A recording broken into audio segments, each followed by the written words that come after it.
The basement door had barely closed when I heard the lock click above my head. I spun around, my heart pounding wildly. "Daniel?" I called my son's name, my voice trembling. There was no answer. Only my daughter-in-law's voice floated down, cold and flat. "Just stay down there, the doctor's on the way." Before I could even understand what was happening, my husband leaned close to my ear and whispered something that sent a chill straight through me. "Don't panic. They don't know what's hidden behind that wall."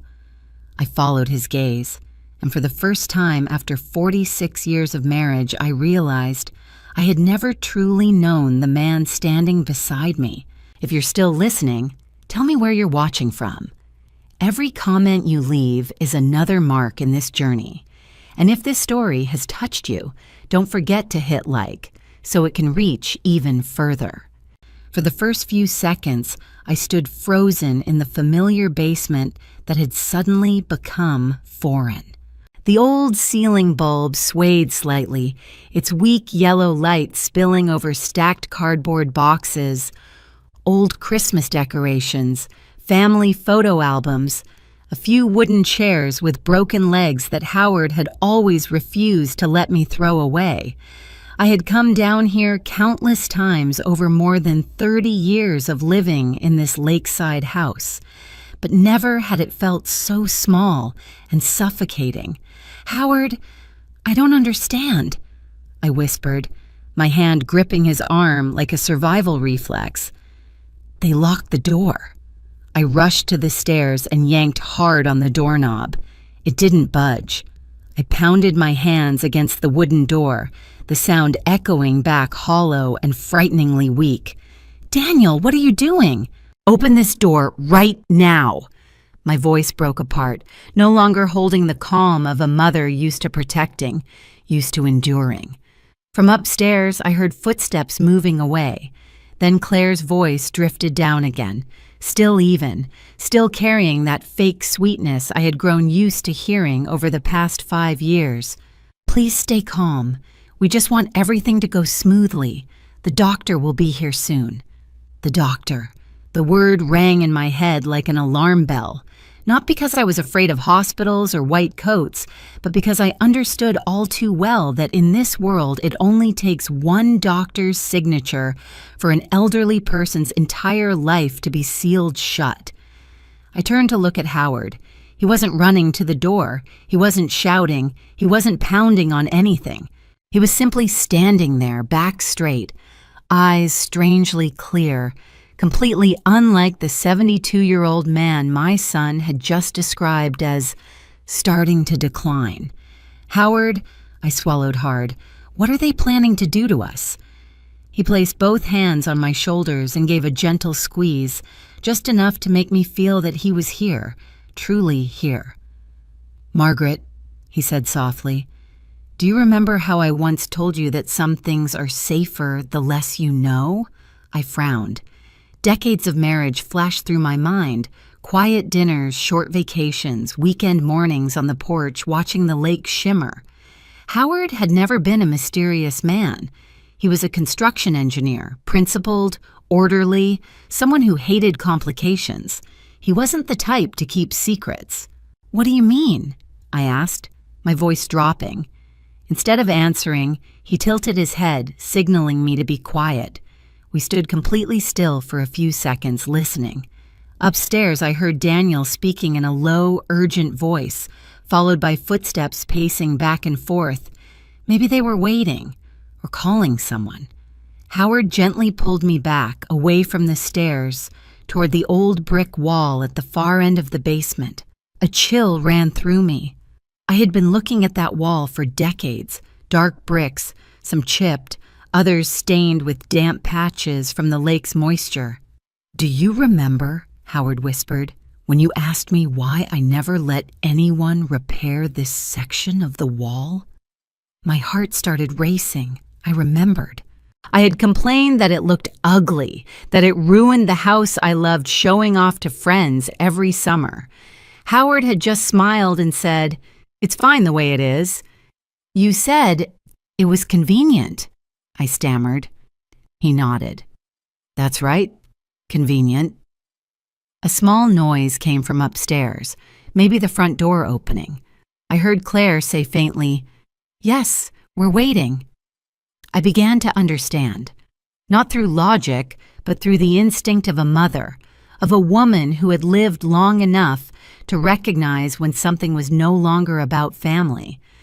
This morning, everything had started to go wrong the moment Daniel walked in with a smile that was far too practiced. My son was not a man who smiled easily. I had raised him for 43 years. I knew him well. Daniel smiled freely only when he was a child, when his father taught him how to fish, when I baked apple pie for Thanksgiving. Since marrying Claire, his smiles had become conditional. "Mom, Dad," Claire had said in a voice light as a feather, "we think it's time to have a serious conversation about your future." Future, a word that sounds beautiful, but for older people it is often used as the opening line for decisions they are not allowed to refuse. That was why, when the basement door locked, I no longer thought this was a misunderstanding. I understood perfectly.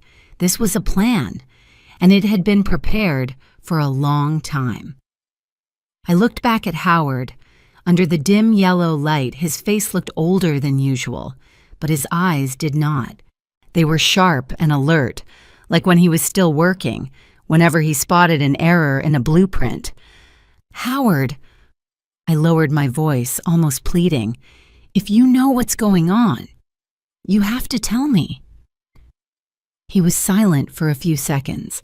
I could feel the struggle inside him, between the habit of protecting me with silence and the reality that this time, silence could kill both of us. "I never meant for you to find out this way," he said slowly, "but maybe now is the time." He took another step toward the old brick wall. I followed, my heart pounding so loudly I was afraid it could be heard. His hand lifted, brushing lightly across the bricks, stopping at one darker than the rest. In that exact moment, I understood why he had been so calm when his own son locked us in the basement, and I knew that the life I thought had finally settled at 69 had just officially turned in a completely different direction. Howard was still standing in front of the brick wall, his hand resting lightly on that darker brick, but he didn't do anything yet. He looked at me, his eyes signaling me to wait, and in that moment, the memory of this morning flooded back, so vivid, I could almost smell the coffee steaming in the kitchen again, hear the lake birds outside, and feel that vague unease I had tried to brush aside. The morning had begun far too perfectly. Daniel and Claire arrived earlier than usual. Too early. My son rarely stopped by before 10, always blaming traffic or meetings. Yet today, just after 8, I heard a car pull into the driveway. When I opened the door, Claire stood there with an overly wide smile, almost deliberate, holding a box of pastries from my favorite bakery in town. "Mom, I know you like blueberry," she said, her voice sweet as honey. Daniel stood behind her, hands in his jacket pockets, nodding as he explained, "We just thought, it's been a long time since we had a serious family talk." That single sentence sent a chill down my spine. Serious talks in families rarely bring good news, especially when they come with pastries and forced smiles. We sat around the kitchen table.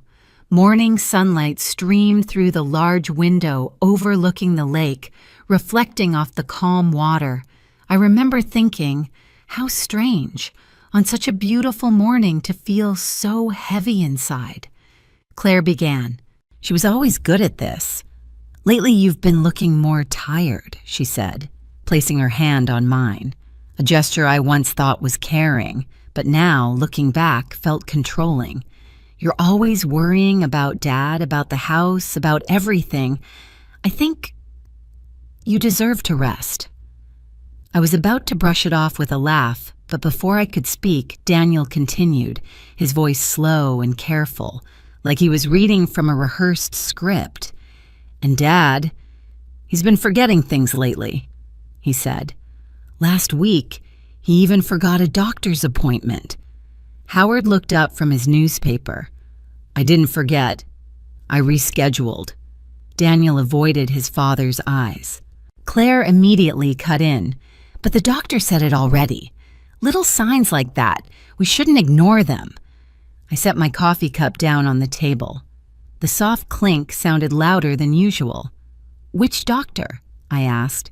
Claire smiled. Dr. Cole, the one I introduced last time. I remembered that visit very clearly. A completely routine checkup, where Howard answered every question clearly, even joking that he remembered his doctor's schedule better than his own birthday. Claire leaned closer to me, lowering her voice into something intimate and concerned. Mom, we're just worried. People say at this stage many older folks don't realize they're getting weaker. I realized I was being placed into an invisible box, one labeled elderly and lacking self-awareness. Then Claire mentioned a name I had never heard before, Silver Haven Residence. It's a wonderful place, she said, her eyes lighting up, a high-end senior living facility like a resort, private rooms, doctors on duty, 24 hours, an indoor pool, a book club.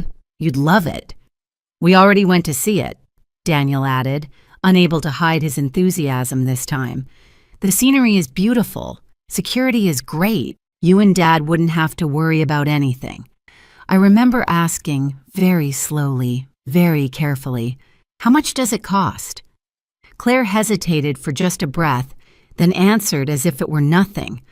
About $8,500 a month for both of you. I did the math quickly in my head. $8,500 a month, more than $100,000 a year. I looked at Daniel, then at Claire. My son worked in sales, his income unstable.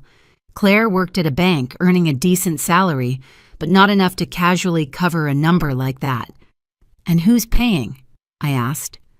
The air in the kitchen suddenly grew heavy. Claire looked at Daniel. Daniel sighed as if I were the one being difficult. You have this house, he said, his tone softer but no longer respectful. It's too big for just the two of you anyway. Selling it would be enough to take care of the future.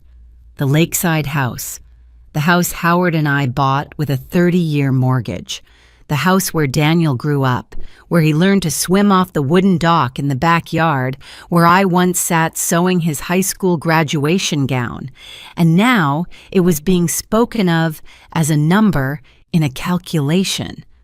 So, I said slowly, you want to sell your parents' house, put us in a nursing home, and then, what about the rest?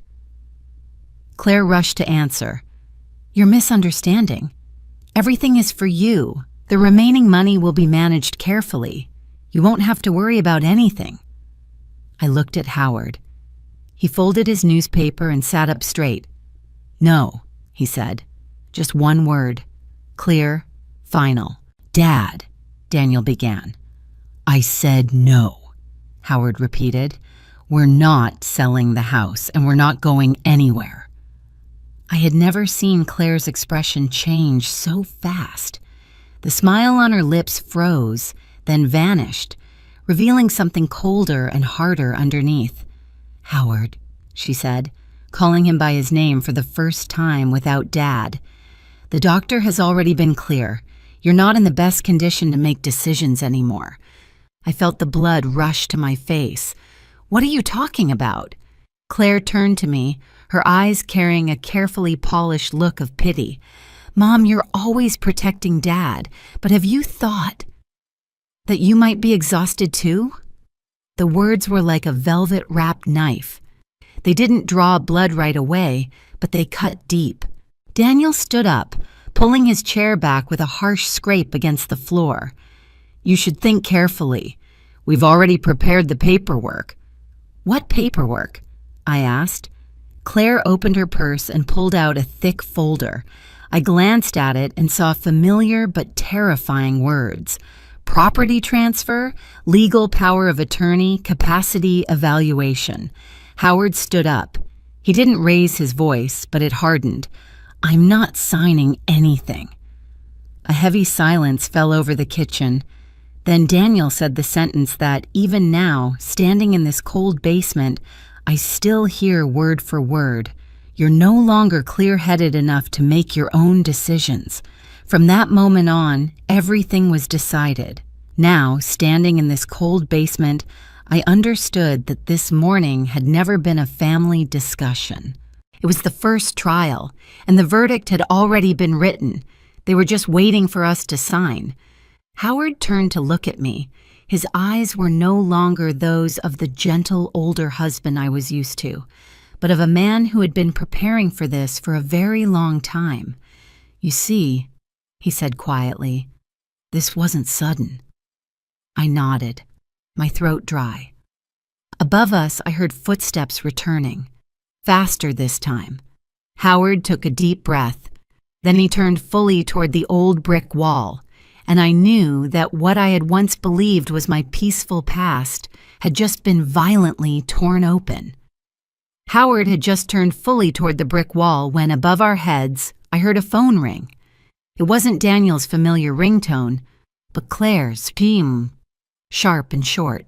The sound echoed down into the basement through the stairwell gap, cold and clear, so sharp it felt like someone had knocked directly against my temple. "Yes, doctor," Claire's voice came through, smooth and terrifyingly calm. "I think their condition has worsened." I froze. Howard stopped. He didn't turn around, but I saw his shoulders tense slightly.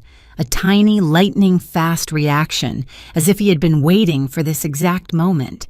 "I know," Claire continued, lowering her voice, though every word still reached my ears. "The delusions are more obvious now. They believe we're conspiring against them. Yes, especially her. Me." I clapped a hand over my mouth instinctively, as if afraid that even breathing too loudly would be taken as proof of so-called delusions. My heart began to race, pounding so hard I felt dizzy. "Yes, Dr. Raymond Cole," Claire went on, sounding as though she were reading from a report. "We followed all the instructions. No, they're not cooperative. The husband is still very stubborn. Yes, I think a direct evaluation is necessary." There was a brief silence. I imagined a man on the other end nodding, taking notes, confirming a script that had already been written. "We brought them down to the basement so they could calm down," Claire said, and this time she didn't even lower her voice. "Just temporary isolation. Isolation." The word echoed in my head, heavy and cold. Not a bedroom. Not the living room, the basement. I turned to look at the stairs. The wooden door above was still firmly shut. I didn't hear Daniel anymore. Only Claire's voice, and my son's silence was more frightening than anything she could have said. "The doctor will arrive within 45 minutes, Claire concluded. "Thank you, doctor." The call ended with a dry, hollow beep. In that moment, I had no doubts left. This wasn't a family argument that had gotten out of hand. This was a procedure, a process, and we, Howard and I, were simply its subjects. I stepped backward until my back hit an old wooden shelf. My knees weakened. I had to grab the shelf to keep from collapsing. "They're going to declare us incompetent," I whispered, my voice trembling so badly it startled even me. "Howard, they're really going to do it." He turned to look at me. His eyes weren't panicked. On the contrary, they were so calm it scared me. "I know," he said. Just 2 words, but they struck my chest like a blow. "You know?" I shook my head. "Since when?" "Howard, they just called a doctor. They're building a story, and that doctor is coming to confirm it." "Since Claire started asking me about my memory," he replied evenly. "Since Daniel asked if I still remembered my bank card PIN, since they started talking more about responsibility and safety than about family." I closed my eyes. Fragmented memories snapped together into a picture that was painfully clear. Questions that had seemed harmless. Concern that sounded like care, but was really inspection. Daniel? I whispered my son's name, as if saying it might somehow turn everything back to the way it was. How could you let this happen? I looked up at the stairs, as if I could see through the wooden door and into his face.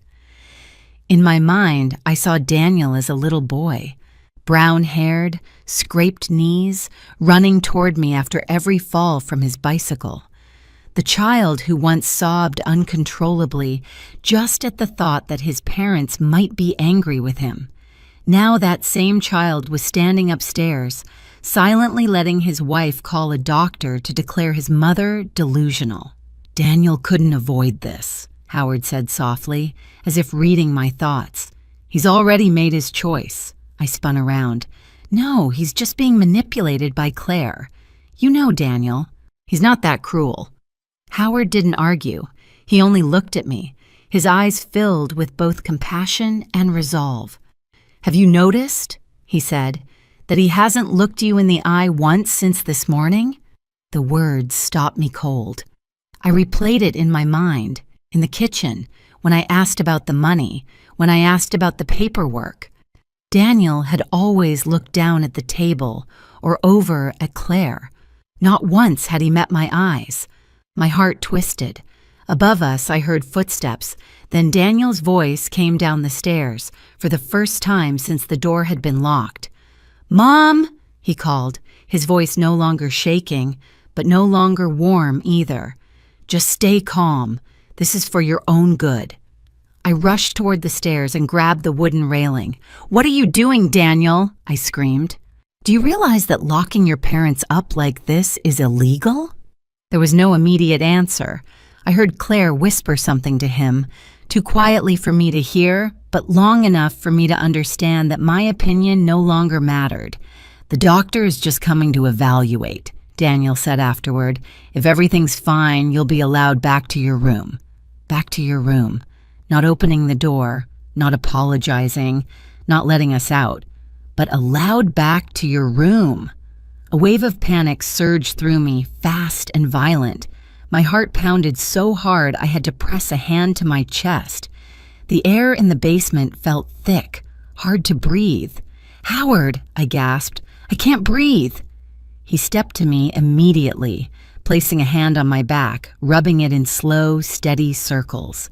"Look at me," he said, his voice low but firm. "Breathe in. Now breathe out. Slowly." I did as he said, though tears were already spilling over. In my mind, the worst possibilities lined up one after another. I had heard too many stories. With just one word, incompetent, I could lose the right to make decisions about my property, my home, even my own medical care. They could take me anywhere, keep me there, and call it care. "Howard," I whispered, tears running down my chin. "If that doctor signs the papers, what do we do?" He looked straight into my eyes. "That's why I've been staying calm." The words sent a chill through me. Not fear, realization. The man standing in front of me was no longer the gentle, older husband I had known in daily life. "They think this basement is isolation," he continued, his voice low and clear. "But to me, it's something else." "What?" I asked, barely breathing. Howard turned his head, scanning the basement. Every corner, every shadow, every old brick. He didn't answer right away. "Margaret," he said finally, "do you trust me?" I didn't hesitate. "Yes." "Then listen to me," he said. "No matter what you hear upstairs, no matter what they say, don't react on instinct. Don't argue. Don't try to prove you're lucid. Let them believe they're in control." I swallowed hard. "Why?" He stepped toward the brick wall again. His hand rested once more on that darker brick, this time firmly. "Because," he said, "in this kind of game, the person who thinks they've already won is usually the one who loses the fastest." Above us, I heard a car pull up outside, doors closing, new footsteps, heavier, slower. The doctor had arrived. My heart was pounding so hard I was sure the entire basement could hear it. I looked at Howard, then at the old brick wall, and for the first time since the basement door had slammed shut behind me, I understood that my greatest fear was no longer being declared incompetent. It was about to learn the truth my husband had been hiding for nearly half a lifetime. The footsteps above grew closer, but Howard didn't turn around.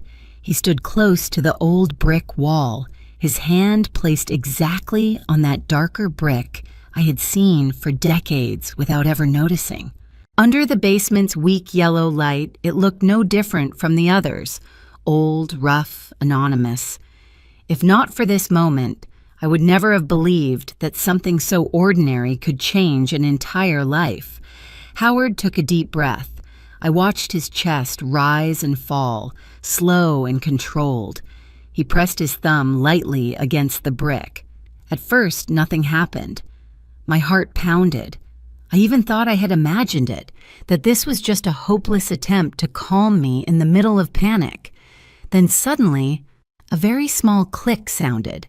Not loud, not dramatic, but in the enclosed space of the basement, it was so clear that goosebumps rose on my skin. Howard pushed the brick inward, not forcefully, not prying, but with a familiar motion, as if he had done this many times before. A thin seam appeared between the surrounding bricks. Then an entire section of the wall shifted slightly to the side, revealing a narrow black gap. My mouth fell open, but no words came out. Howard slid his hand into the opening and pulled gently. The whole section of wall moved aside like a hidden door. Behind it was not concrete or dirt, as I had always assumed, but a completely different space. Darker, deeper, and terrifyingly organized.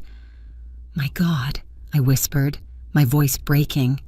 Howard reached inside and flipped a small switch. White light flooded on. Not the old basement bulb, but sharp modern lighting, the kind I'd only ever seen in offices or professional workspaces. I stood frozen. Inside was a sealed room, not large but obsessively neat. Metal shelves lined both walls, stacked with carefully labeled file boxes. A work desk sat in the center, holding a fairly new desktop computer, a small printer, and a thick bundle of documents tied neatly together. In the corner, a dark gray safe rested against the wall, heavy and solid. I stepped forward once, then stopped, as if afraid that one more movement might make everything collapse. "Howard," I turned to him, my throat dry. "What is this?" He closed the hidden door behind us. When the wall slid back into place, the outer basement seemed to disappear entirely, leaving us in a separate space, so quiet I could hear my own heartbeat. "I meant to tell you," he said, his voice low and steady. "But not now. Not like this." I let out a shaky, breathless laugh. "Are you kidding me? Howard, I've lived in this house for 30 years. I've cleaned every corner, every stair. I thought I knew every brick in it." He looked at me, a flicker of regret crossing his eyes. "I know." I slowly turned in a circle, my hand brushing over the file shelves, touching labels with years, locations, names. They weren't family papers, not bills or renovation contracts. They looked like evidence. "How long have you been doing this?" I asked. "Almost 24 years, he replied. 24 years. The number hit me like a slap. 24 years. Nearly as long as we'd owned this house. All that time, I said slowly, I knew nothing. Howard sat down in the chair by the desk. Suddenly, he looked visibly older. His shoulders sagged, his back curved slightly, as if the weight he'd carried for so long had finally been set down. "I wanted you to be safe," he said. "I wanted you to live a normal life." I swallowed. "And you?"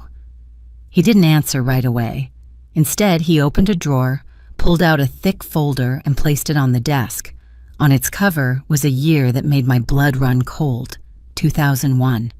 "I didn't retire," Howard said, no longer evasive. "I disappeared." I looked at him, then at the folder. A memory surfaced. The day he came home earlier than usual, more than 20 years ago. I remembered asking him about it and him saying the company was restructuring, that he'd decided to step away.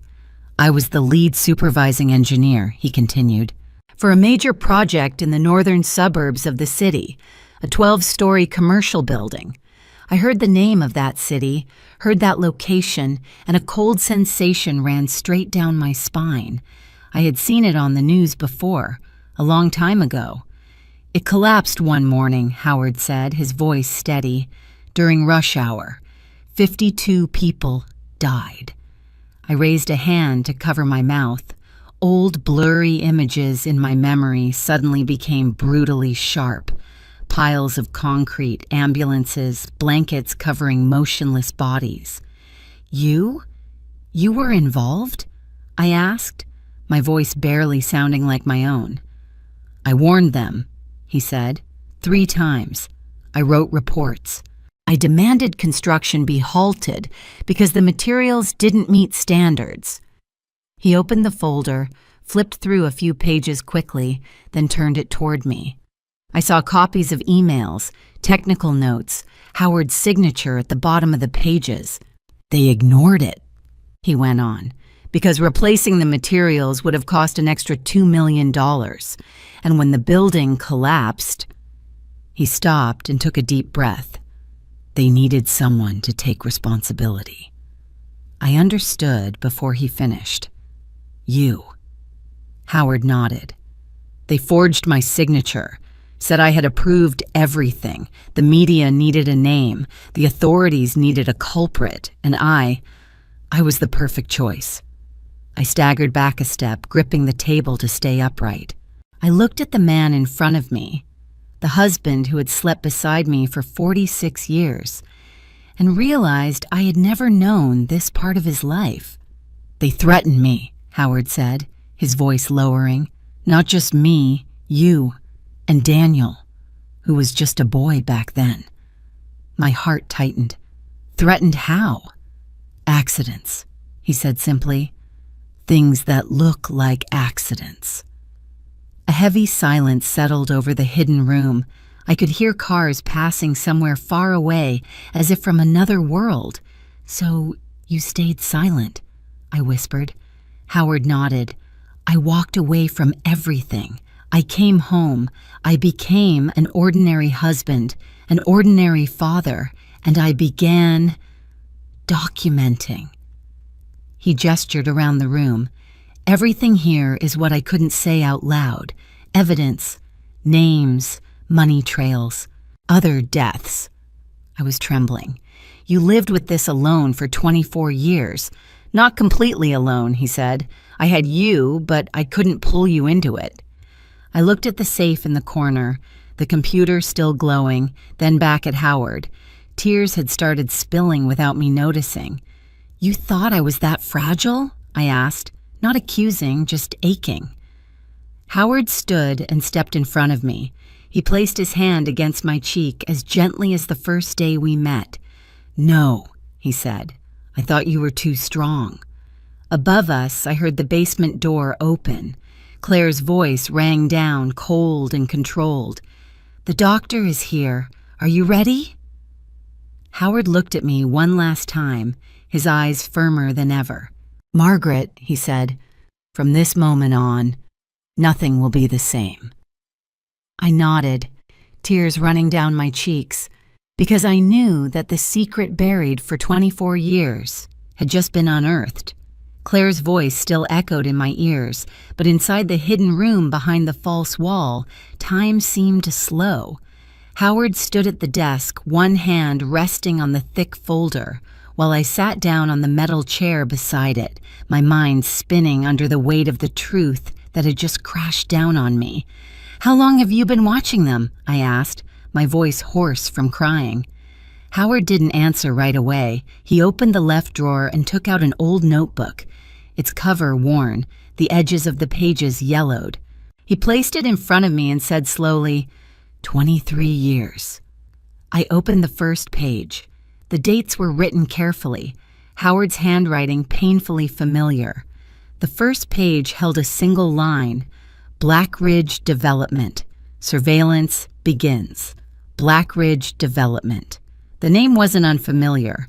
I had seen it on billboards along the highway, on newly built office towers. In business articles Howard used to skim in the mornings. A large, successful corporation, praised as a symbol of modern urban development. Their chairman is Victor Harlan, Howard said, as if mentioning an old acquaintance, one of the most powerful men in this state. I looked up at him. You know him? Howard gave a thin smile. Not socially, but I know him very well. He pulled a file box from the shelf and opened it. Inside were copies of contracts, expense statements, printed emails, everything organized by year, by project, by name. After the collapse in 2001, Howard said, I started there, not for revenge, but to understand. Understand what? I asked. Why a building could collapse like that, he replied, and why the people truly responsible kept building, kept being celebrated. I skimmed a few pages. The numbers staring back at me were no longer familiar household expenses, but sums so large they made me dizzy. Howard pointed to a ledger. This, he said, bribes, disguised as consulting fees. He flipped to another page. This is money laundering. Subsidiaries, shell companies, routed through 3 states, then back again. Each page he turned felt like another blade cutting deeper into my understanding of the world I thought I lived in. I had believed these things existed only in newspapers and on television. I never imagined they were hidden right beneath my feet, behind an old brick wall.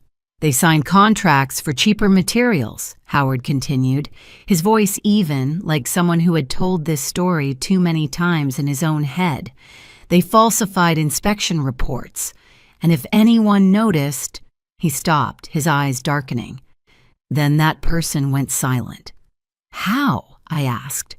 Though I already suspected the answer, Howard pulled 3 photographs from another file and laid them on the desk in front of me. 3 men, 3 different faces, but they shared something in common.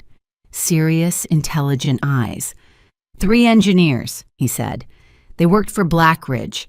They asked questions. I picked up one photo.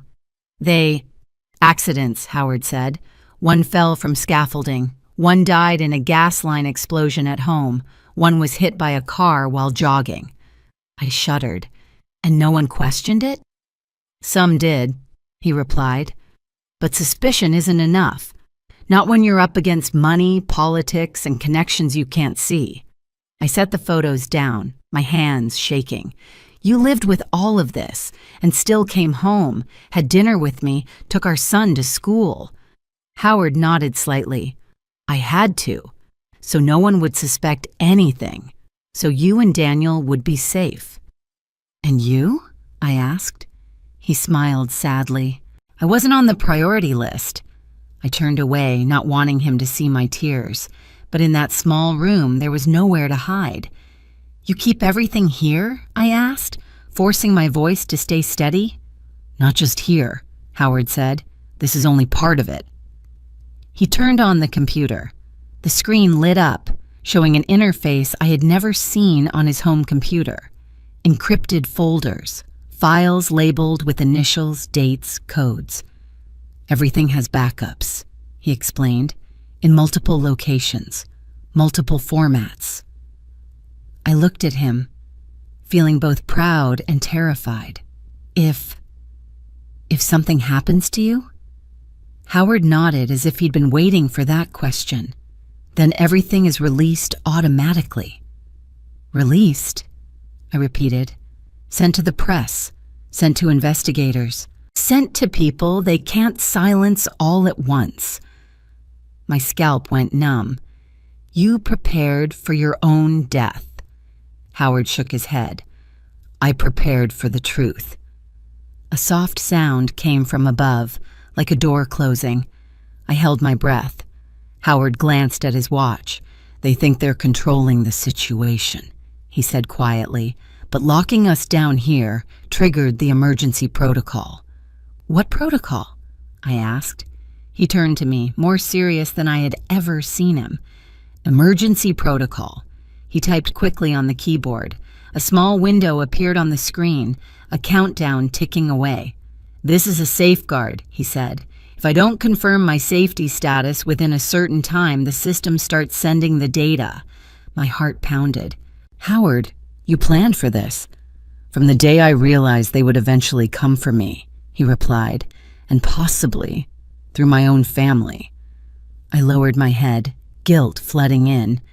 If I had known sooner. He placed his hand over mine. "You couldn't have changed this, and I didn't want you living in fear all those years." I took a deep breath. "So what now?" Howard looked at the screen, then at me. "Now I take the next step." He opened another drawer and pulled out a phone I had never seen before. Small, black, no logo. "This phone isn't tied to any personal account," he said. "It can't be traced the usual way." I realized I was shaking. "Who are you calling?"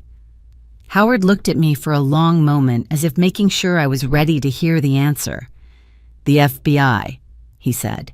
I opened my mouth, but no sound came out. In my mind, the peaceful life I thought I had shattered into pieces. "You've been working with them all this time?" I finally managed. "Not officially," Howard replied. "Not until now." He glanced back at the countdown on the screen, the numbers slowly decreasing. "But now," he said, "it's time." Above us, I heard shoes pacing, Daniel and Claire's voices drifting down, indistinct. They had no idea that, right beneath their feet, a chain of events had been set in motion. One Howard had prepared for 23 years. Howard raised the phone to his ear. Before dialing, he looked at me. "Margaret," he said, his voice low and firm. "From this moment on, there's no turning back." I nodded, my heart racing. "We lost the chance to turn back the moment they locked the basement door," I replied. Howard gave a faint smile, then dialed. And in that instant, I knew that everything we had once called peace had only been the silence before the storm. Howard set the phone down on the desk. The computer screen in front of us was still glowing. I expected him to say something to reassure me, or at least explain the next step. Instead, he quietly opened another folder. A name appeared on the screen that made my heart tighten. Daniel L. I jumped to my feet, the metal chair scraping loudly against the concrete floor. "Howard, what are you doing?" I asked, though part of me already knew. He turned to me, his eyes filled with exhaustion and resolve. "Margaret, I tried to avoid this for as long as I could, but you need to know." He clicked the mouse. A flood of documents appeared. Bank statements, emails, security camera stills, all bearing my son's name. My throat went dry. "No, Daniel wouldn't." Howard raised a hand, signaling me to sit. "Look." I looked, and line by line, number by number, it felt like hammer blows crashing into my chest. $372,000. The figure was highlighted in red on a summary sheet. Gambling debt accumulated in less than 2 years. "Casinos in Atlantic City," Howard said slowly, "and several underground gambling rooms." I shook my head, feeling like I was reading the file of a stranger. "Daniel doesn't gamble. He's always hated that stuff." Howard didn't argue. He simply turned to another page. Photos of Daniel leaving a casino, a baseball cap pulled low. Another image showed him sitting in a VIP room, stacks of multicolored chips in front of him. I closed my eyes and took a deep breath. "Why do you have all of this?" "Because I had to know," Howard said, "and because someone wanted me to know." He opened another email. The sender was an unfamiliar address. The recipient, Daniel. We need someone inside the family, someone with access to the assets. You're a good fit." I let out a hollow laugh. "Family? Is that what they're calling us?" Howard didn't laugh. "They're talking about you and me." I looked at him, then back at the screen. "What about Claire?" I asked, my voice shaking. Howard typed a few keys. Another folder opened, labeled Claire B. "Claire has worked at a bank since she was very young," he said. "At first, just an administrative position. But then transfer records appeared. Small transactions, scattered, hard to detect. But when assembled, they formed a clear money trail. Funds moving in, funds moving out, routed through multiple accounts and shell companies. She helped move the money," Howard said. "Not directly, but enough to stay under the radar. Daniel owed money. Blackridge offered a solution." My stomach twisted. "What solution?" "Money laundering," he replied, "and in return, they wiped out his debt." I stood up and took a few steps around the cramped room, clutching my chest. "No, Daniel couldn't." "Daniel did," Howard said, without anger, without judgment, just the bare truth. "He signed the papers, took the money, and followed instructions." I turned back to him. "Then what about Silver Haven?" Howard opened another folder. This time it contained images of a beautiful, bright building. Green grounds, a small pond, a silver-plated sign, Silver Haven Senior Living. "A luxury care facility," I murmured. "Claire said it was the best." Howard nodded. "On paper." He pulled out a chart, timelines marked in red. "People who go in here," he said, "live an average of no more than 11 months. My eyes widened. "What?" "Heart failure," he continued. "Strokes, kidney failure, natural causes." I trembled. "But they're elderly. That happens." Howard shook his head. "Not at this rate." He opened another statistical table. Cold, emotionless numbers. A comparison between Silver Haven and other facilities in the same region. 3 times higher, he said. And all of these people had one thing in common. "What?" I whispered. "Significant assets," Howard replied. "Homes, retirement funds, real estate." My head felt like it was about to explode. "You're saying?" "Silver Haven is a legal place to end the lives of wealthy seniors," he said, "with paperwork, with signatures, with decisions made in their best interest." I collapsed back into the chair, no longer able to stand. "And Daniel—" Howard looked at me, sadness deeper than ever in his eyes. "Daniel needed money, and they needed control of our assets." "So that's why they said we were incompetent," I whispered, the pieces finally fitting together. "That's why they wanted legal power of attorney," Howard nodded. "Once we enter Silver Haven, the assets transfer legally. No disputes, no investigations." I broke down, tears pouring uncontrollably. "He's my son." Howard came to me and placed a hand on my shoulder. "I know." I looked up at him. "When did you know?" "A year ago," he answered, when Daniel started asking questions he'd never asked before. I remembered. Recent dinners, Daniel asking about the will, about insurance, about the value of the lake house. I had laughed, thinking it was just the idle concern of an adult child. "I meant to tell you," Howard continued, "but I hoped Daniel would stop." I wiped my tears, my voice breaking. "But he didn't." Howard shook his head. "No." And as the gambling debt grew, as Blackridge tightened the pressure, he chose the easiest path. I clenched my hands. "Killing us. With paperwork." Howard said nothing. The silence answered for him. Above us, footsteps sounded. I heard Daniel's voice drifting down, indistinct but enough to make my heart ache. "Margaret," Howard said softly, "I need you to understand one thing." I turned to him. "We're not just protecting ourselves," he said. "We're standing against a system that has killed a lot of people, legally." I took a deep breath, forcing my voice to hold. "And our son is part of that system." Howard nodded slowly. I closed my eyes for a moment. When I opened them, I knew I was no longer the woman I had been a few hours earlier. My last innocence had been stripped away, not by a distant enemy, but by my own blood. "If this is a war," I said, my voice low but steady, "then I want to know where I stand." Howard looked at me, and for the first time in that room, he smiled. Not a smile of relief, but the smile of a man who was finally no longer fighting alone. "You stand with me," he said, and in that moment, between concrete walls and buried secrets, I understood that the most painful thing wasn't betrayal itself, but realizing you must face that truth in order to survive. Howard didn't hesitate another second.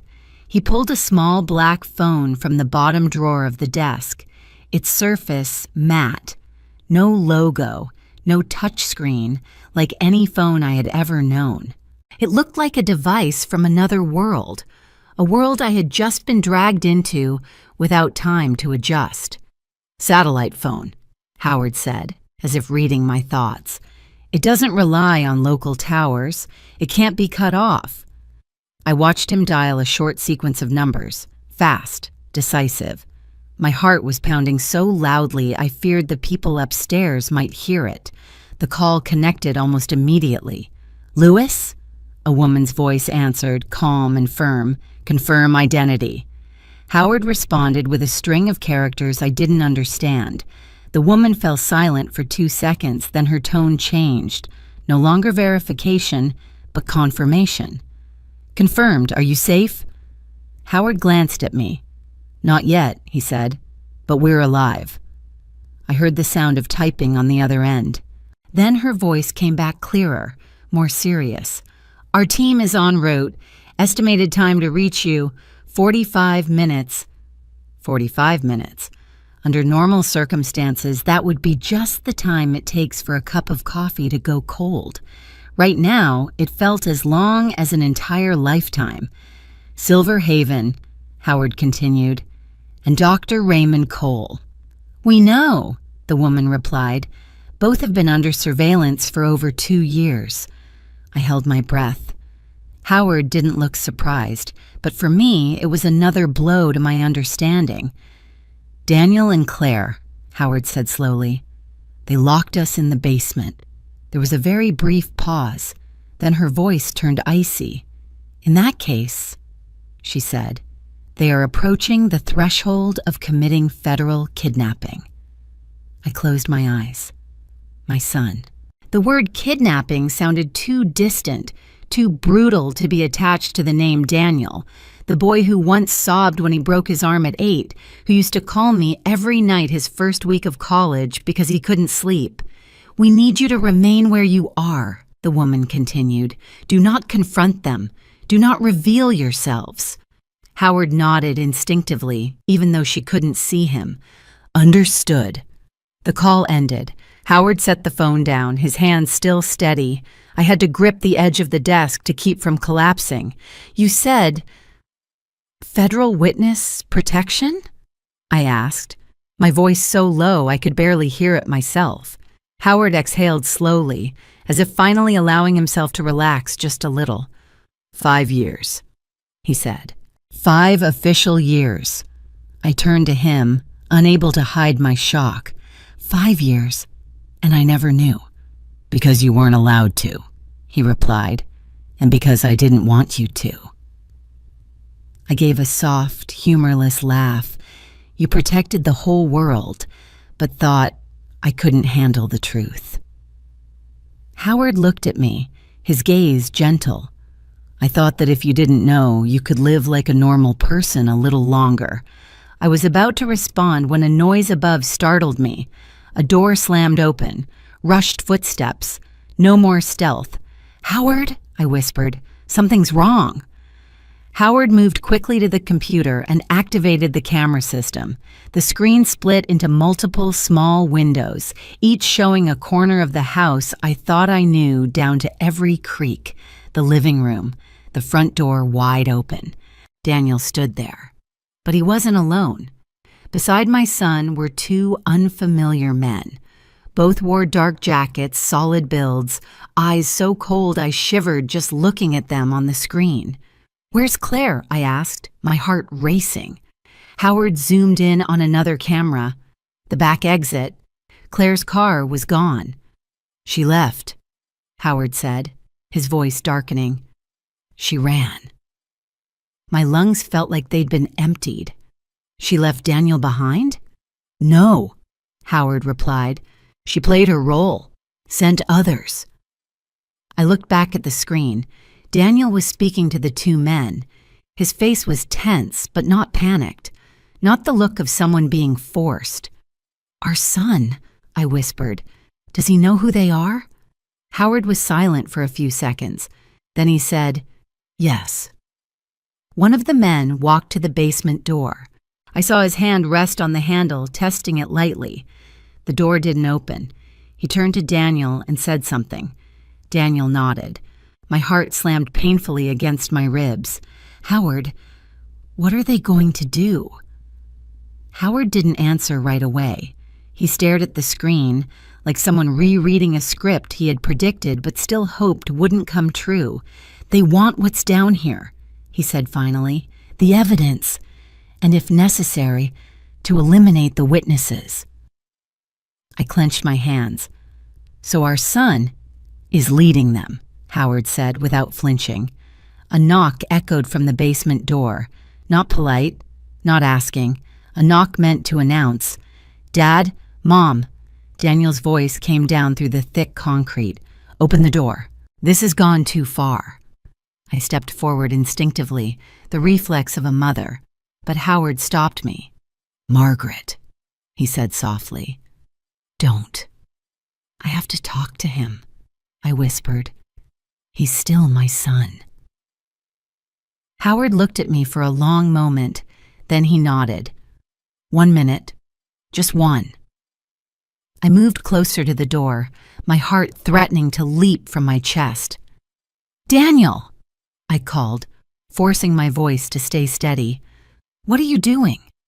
There was a pause. Then Daniel answered, his voice deeper, harder. "You wouldn't understand, Mom. Everything is more complicated than you think. It can all stop," I said, tears spilling. "You just need to leave this house. Right now." I heard my son sigh. "I can't." "Because of the money?" I asked. "Or because of them?" Daniel didn't answer right away. When he finally spoke, his voice was hoarse. "Because I've gone too far, Mom." I closed my eyes. In that moment, I understood that the person standing upstairs was no longer the little boy I once held in my arms. He was a man who had made a choice, and that choice was pushing all of us toward the edge. Howard pulled me away from the door. On the screen, one of the two men had begun scanning the walls, his gaze probing. "We don't have much time," Howard said, his voice terrifyingly calm. "They know there's something here." I looked at him, then back at the screen, where my son was standing among strangers inside the very house I had once believed was the safest place in the world. The danger was no longer a possibility. It had crossed the threshold. Howard didn't say another word. He simply took my hand and led me away from the desk area, deeper into the back of the hidden room. There, under the dim yellow light, I saw a low steel door almost blending into the concrete wall. "When did you do all this?" I whispered, my voice hoarse. "1 night at a time," Howard answered shortly. "Over 2 years." He unlocked it. The door made a very soft sound and opened, revealing a narrow passage sloping downward, barely wide enough for one person to crawl through. Inside was pitch dark, the air cold and damp, smelling of earth mixed with metal. "A tunnel," I said, not sure whether I was asking or stating a fact. "It leads to the Miller family's house," Howard said. "3 houses south. They moved away last year." I stood frozen. "You even prepared an escape route?" Howard turned to look at me. His eyes weren't panicked, weren't dramatic. They held only the steadiness of a man who had prepared for this moment for a very long time. "Margaret," he said, "listen to me." He went back to the desk, opened a small compartment inside the safe, and took out a black hard drive, small enough to fit in the palm of my hand. "A complete copy," he said, placing it in my hand. "Everything." I gripped it, feeling as though I were holding our entire life, and perhaps the lives of many others. "No," I said immediately, shaking my head hard. "No way. If we go together." Howard looked at me for a long moment. "We can't." "What are you going to do?" I asked, my heart racing. He turned to a control panel mounted on the wall. On it was a red button covered by a clear plastic guard. "Destroy the evidence," he said. "The originals." I stepped back. "What did you say?" "If they get into this room," Howard said slowly, "they can take or alter the data. The external copies won't matter if they can prove the source was compromised." "But you said there was an automatic system." "It still needs time," he cut me off, his voice turning firm for the first time. "And we don't have time." The sounds upstairs grew louder, no longer cautious footsteps, but heavy shoes moving straight down the basement stairs. I heard metal scraping against the wall, low, urgent voices. "Howard," I said, tears spilling over, "you can't stay." He stepped in front of me, placed both hands on my shoulders, and looked straight into my eyes. "Margaret, you have to go." "What about you?" I asked, my voice breaking. He smiled very faintly. "I'll stay here, and I'll make sure they don't get what they want." I shook my head, desperate. "Daniel is our son." Howard closed his eyes for a brief moment. When he opened them, his calm was almost unbearable. "And that's exactly why you have to go." The outer basement door burst open. Metal scraped hard against the steps. I spun around in shock. "No time," Howard said. He pushed the hard drive deeper into my hand. "Take this. Go. Now." I didn't know where I found the strength to keep talking. "If you stay, I know," he said, "but I also know what I'm doing." He pulled me into a tight embrace. The familiar scent of his clothes, the familiar rhythm of his heartbeat. Everything burned itself into my memory one last time. "Margaret," he whispered in my ear, "you live. That's what matters most." I had no strength left to argue. The footsteps were very close now. I heard Daniel's voice echoing down, tense and urgent. "I know you're down there, Dad," Daniel shouted. "Don't make this worse." Howard released me and gently pushed me toward the tunnel. "Go," he said. I bent down and crawled into the narrow passage. Cold earth scraped against my hands. I turned my head for one last look. Howard stood upright, his back to the tunnel, facing the room and whatever was about to come. "Howard," I called. He didn't turn around. He only raised his hand in a silent signal. I crawled into the darkness. The tunnel was so tight I had to breathe very slowly. My knees scraped against the dirt, burning with pain. Every movement made a soft rustling sound, and my heart pounded with fear of being discovered. Behind me, voices grew clearer. Strangers' voices, Daniel's voice. "There's something here," a man said. "My father hid it," Daniel replied, his voice tight. "I'm sure of it." I bit my lip to keep from crying out. Every word from my son felt like a knife twisting into my back. I kept crawling through the thick darkness. The tunnel was longer than I'd expected. Time seemed to stretch endlessly. Then I heard another sound, far away, very faint, but unmistakable. Sirens. At first, just a single sound, very distant. I thought I was imagining it from the stress. But then it sounded again, and again, more of them, closer. Police sirens.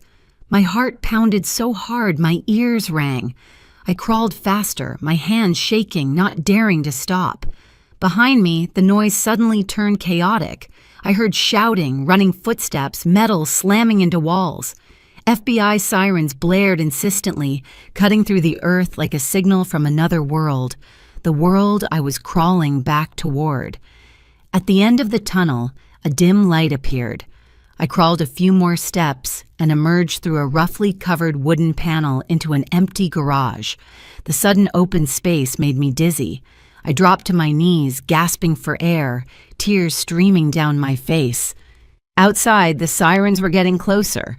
I clutched the hard drive to my chest. In my mind, there was only one thought.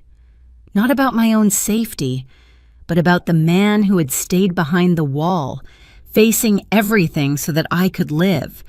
And for the first time in my life, I truly understood what a life and death choice was. A choice with no right or wrong, only a price to be paid. 3 months after that night, I walked into the federal courthouse with ice-cold hands, even though outside it was a beautiful morning with pale sunlight. The gray stone building, the tall steps, and the American flag waving gently in the wind made me feel as though I was entering a place not meant for women nearly 70 years old. But then I thought of Howard, of the look in his eyes that night, and I kept walking. The courtroom was large, the ceiling high, white lights shining down on long wooden benches.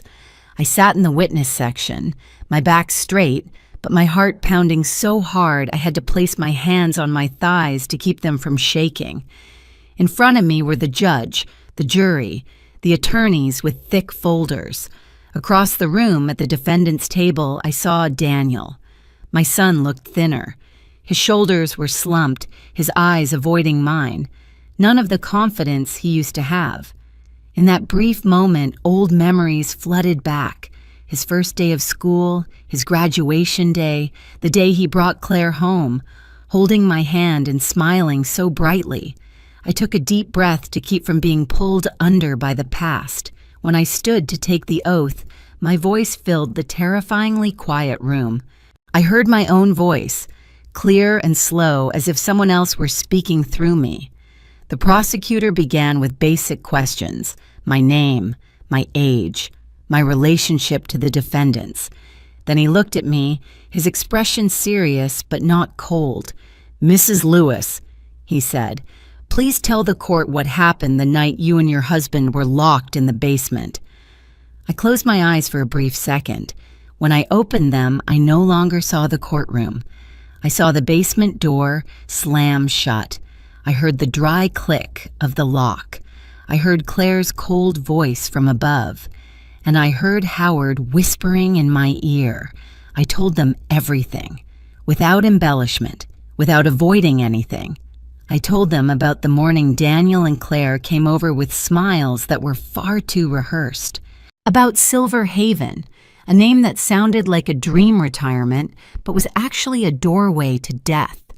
I spoke about the paperwork, the legal phrases used like scalpels, slowly cutting away our right to decide for ourselves while still appearing lawful.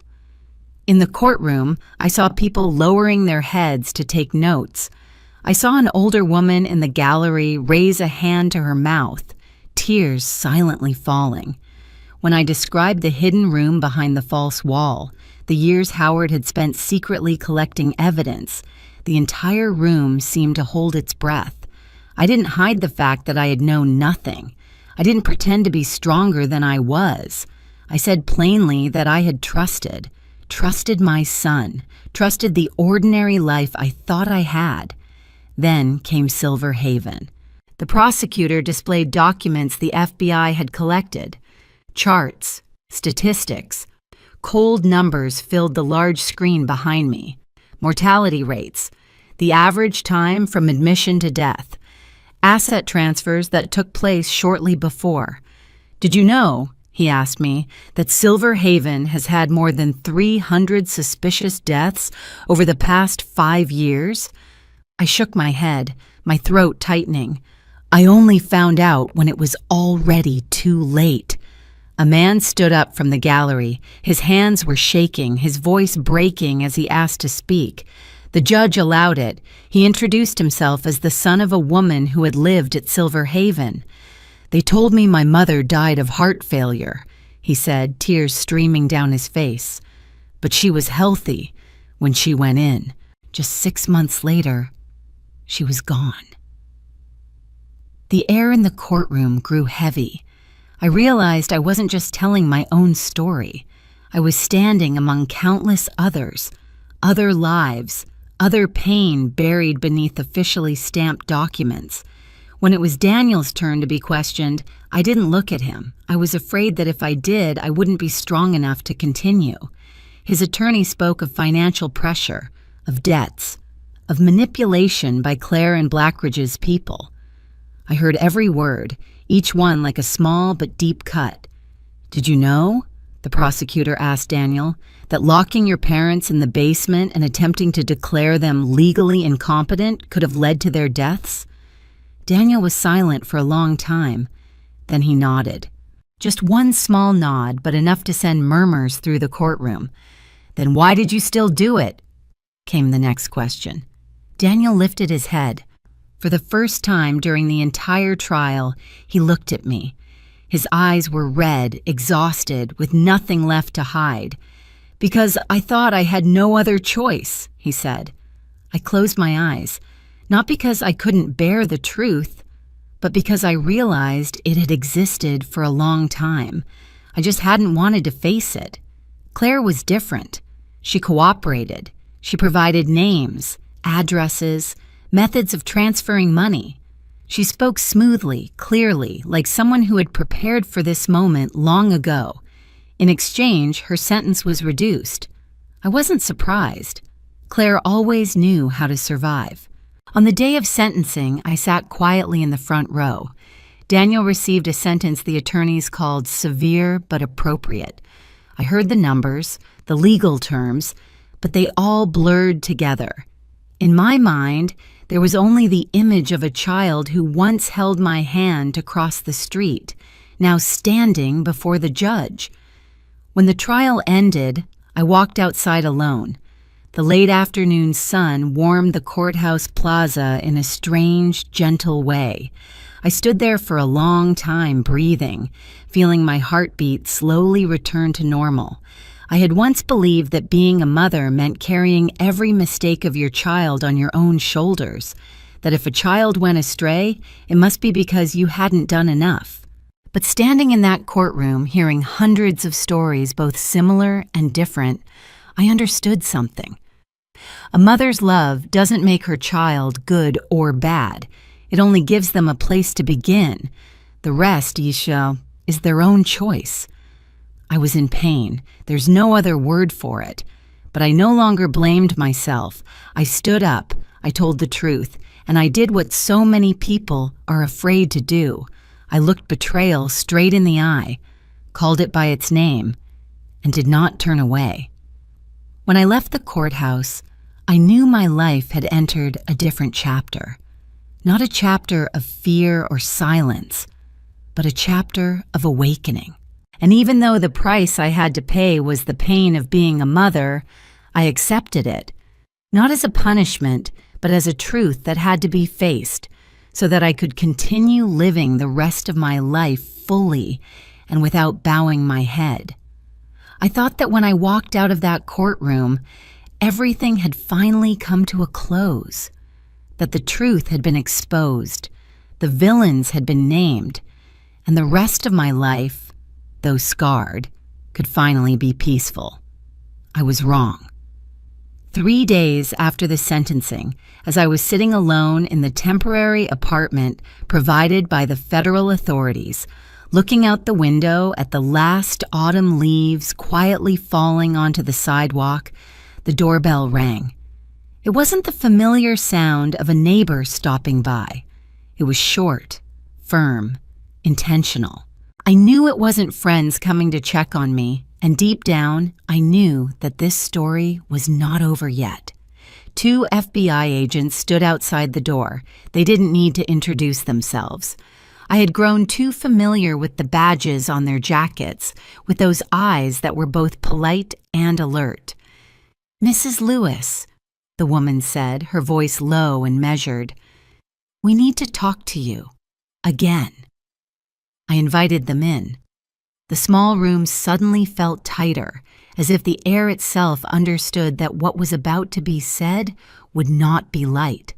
The man opened a black briefcase and placed on the table a folder thinner than the ones I had seen before, yet heavy enough to weigh on my heart at first glance.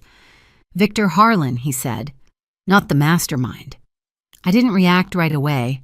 I just stared at the name that had been repeated throughout the investigation, the name the media had called the brain behind Black Ridge Development. He was only a link, the woman continued, someone in the middle, powerful enough to operate, but not powerful enough to control the entire system. I sat up straighter. Then who was controlling it? They exchanged a very brief look. Then the man said something that sent a chill down my spine. A federal judge. The room was so quiet I could hear the ticking of the wall clock.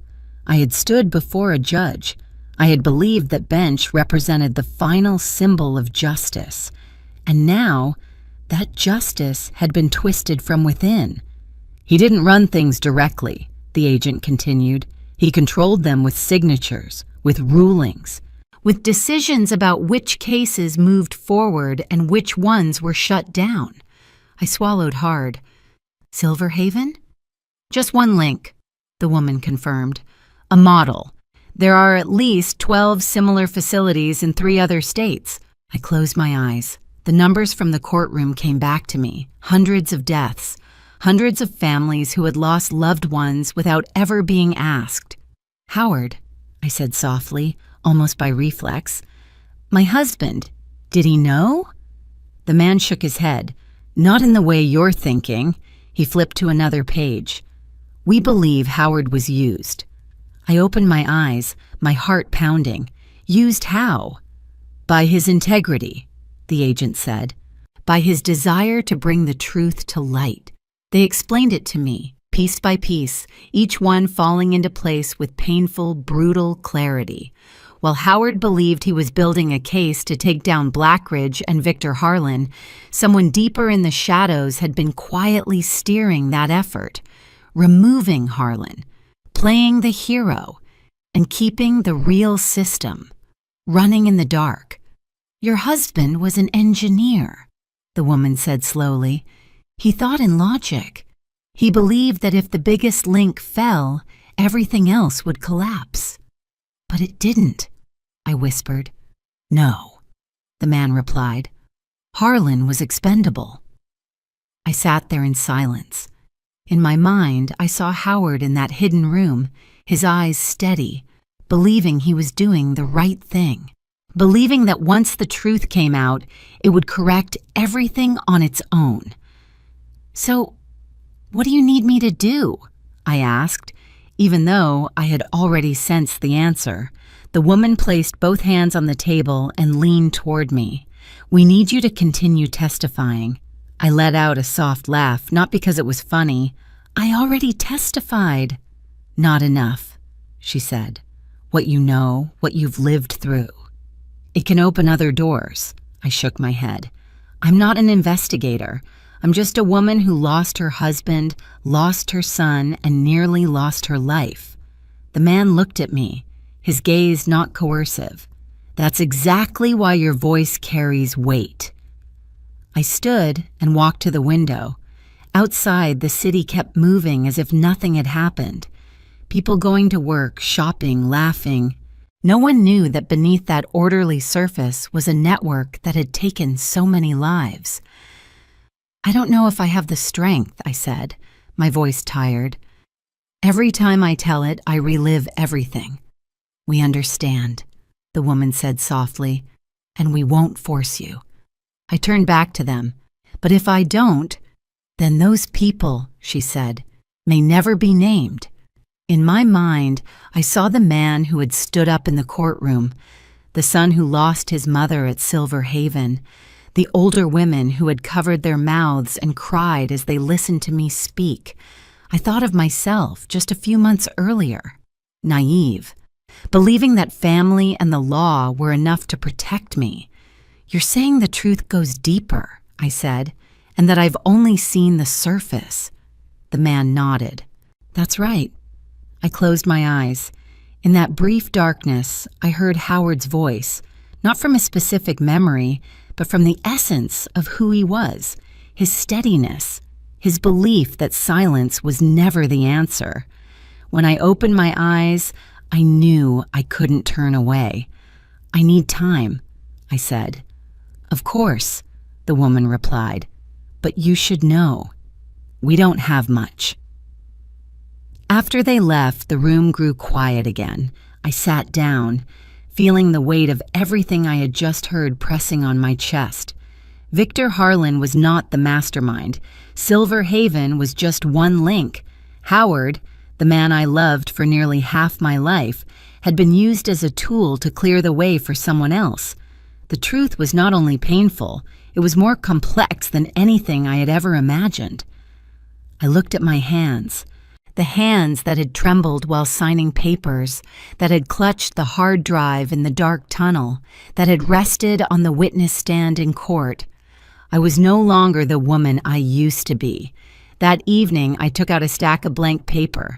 I began writing down names, faces, stories I had heard in the courtroom. Each line was a reminder that if I stopped, everything could sink back into silence. I was still afraid. I was still hesitant. But the memory of the victims, those who never had a chance to stand up, pushed me forward, and for the first time since everything began, I understood that I was not just a witness to a conspiracy. I had become part of the truth, a truth still waiting to be pulled into the light. It took me nearly a week to make my decision, not because I didn't understand the importance of speaking out, but because I understood the cost all too well. I had seen what happened to those who asked questions. I had lived with a man who carried the truth in silence for more than 2 decades, and I knew that once you stepped into the light, there was no way back. Then, one very early morning, while the city was still wrapped in a thin layer of fog, I made myself a cup of coffee and sat at the kitchen table. The first sunlight of the day fell across the old wooden surface where Howard and I had sat facing each other hundreds of times. I placed my hand on that table, closed my eyes, and in that moment, I no longer hesitated. I called the FBI agent back. "I agree," I said. My voice was so calm that I surprised even myself. "I'll go public with the story." Everything moved very quickly after that. So quickly that it felt as if I were being swept along by a current that had been waiting for a long time. Journalists began reaching out. Interviews were scheduled. The same questions repeated over and over, drilling into details I had tried to forget just to survive. The first time I sat in front of a camera, I trembled. Not because I was afraid of judgment, but because I knew I was opening the door to so many painful memories. Not only mine, but others as well. "I'm not a hero," I said in that first interview. "I'm just a woman who almost lost her right to live, and I don't want that to happen to anyone else." The program aired that evening. I didn't dare watch it. I turned off the television and sat in the quiet living room, listening to the clock tick. But the next morning, my phone began ringing non-stop. The first calls were from strangers. A woman with a trembling voice introduced herself as the daughter of someone who had lived at Silver Haven. An older man called to say his wife had died just 8 months after entering a nursing facility, and he had never understood why all the property paperwork had been handled so quickly. They told their stories. I listened. Some cried, some were angry. Some stayed silent for a long time on the other end of the line, as if for the first time in their lives, they no longer felt alone. The media response was stronger than I had imagined. Not just one article or one program, but a wave of independent investigations. Journalists digging into old rulings. Decisions that once seemed harmless were suddenly examined under a different light. The name Silver Haven appeared everywhere. Then other names followed. Premium care facilities with unusually high death rates, hastily signed rulings, files closed without questions, and then the name the FBI had mentioned, the federal judge, began appearing in the headlines. At first, just suspicions, then evidence, accounts and relatives' names, financial ties that could not be explained. The day he was arrested, I was sitting in a small waiting room at a newsroom, preparing for another interview. A young assistant walked in, eyes wide, her voice unable to hide her shock. "They just arrested him," she said, "right in his office." I didn't cheer. I didn't feel victorious. I simply sat down, placed my hand on my chest, and felt a lightness, as if part of an invisible burden had finally been lifted. The network began to collapse in ways I had never thought possible. Not in a single day, not with one decisive blow, but piece by piece, link by link, pulled into the light and forced to face the truth. New investigations were opened. Old rulings were reviewed. Hundreds of families received answers they had waited years for, even though those answers could never bring their loved ones back. During those months, there were times I was exhausted. Nights when I lay staring at the ceiling, wondering whether I had done the right thing, whether reopening all that pain truly brought any good. Whenever that happened, I thought of Howard, not in a sentimental way, but in a very practical one. I thought of his patience, the way he documented every detail, not out of hatred, but because he believed the truth had to be protected. I thought of how he had always stood behind me throughout our marriage, quietly, without show, but unshakably steady. And I understood that in some way he was still standing behind me now. I was no longer just a witness. I began to be invited to hearings on elder rights. I spoke to community groups. I met older people living alone, people who had signed documents without fully understanding the consequences. "I'm not here to tell you what to do," I often said. "I'm here to say that you have the right to ask questions, the right to refuse, the right to live out your life without being treated as an asset that needs to be handled." Gradually, I realized I had become something I never imagined, an advocate. Not because I was stronger than anyone else, but because I had gone through my greatest fear and learned what it looked like. I knew how silence could kill, and I knew that a voice, even a trembling one, could still create change. My family is no longer what it once was. That is the truth, and I won't soften it. There are no more noisy dinners, no more weekend calls from my son. There are empty spaces nothing can fill, but I have no regrets. Because if I had stayed silent, I would have spent the rest of my life with a question that had no answer. Could I have done something differently? Now, every time I stand in front of a room full of people, every time I see an older woman nod as she listens to me speak, I know I made the right choice. Not the easy path, but the necessary one. And in the quietest moments, when I am alone, I feel it clearly. Howard never left. He is there in every decision I make, in every word I bring into the light. My family has changed. I have changed, but I do not turn back, because this time I choose not to be silent. When everything finally settled, I realized that life had not returned me to the starting point. It had placed me on a different path. Not loud, not glamorous, but steadier than I ever thought I could stand at 69. I began to travel. At first, just short flights, small talks at community centers, local libraries where people still gather to listen to one another's stories. Then, gradually, invitations came from different states. I stood before rooms full of gray hair and seasoned eyes, and I told my story, not to shock, but to illuminate. I spoke about the small signs we often overlook, questions about paperwork that come too early, offers made for your parents' own good that carry an unsettling urgency, gentle smiles hiding impatience. I didn't use harsh words. I didn't need to.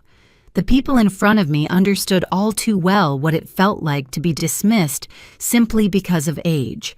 Some evenings, after I finished speaking, an older woman would grip my hand tightly and whisper, "Thank you. I was about to sign papers last week." Sometimes men lingered long after the room had nearly emptied, just to ask one question. Where should I start? I didn't offer formulas. I had no miracles. I simply said, start by asking questions. Read carefully. Call someone outside the family for advice. And most important, trust your own instincts, even when they make you uncomfortable.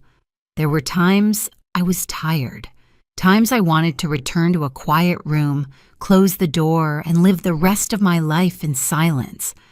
But then I remembered the faces that had listened to me speak. I remembered the stories they carried, stories that had never been told. And I understood that if I stopped, it wouldn't be because I lacked strength. It would be because I was afraid to keep facing the truth. I am no longer a victim.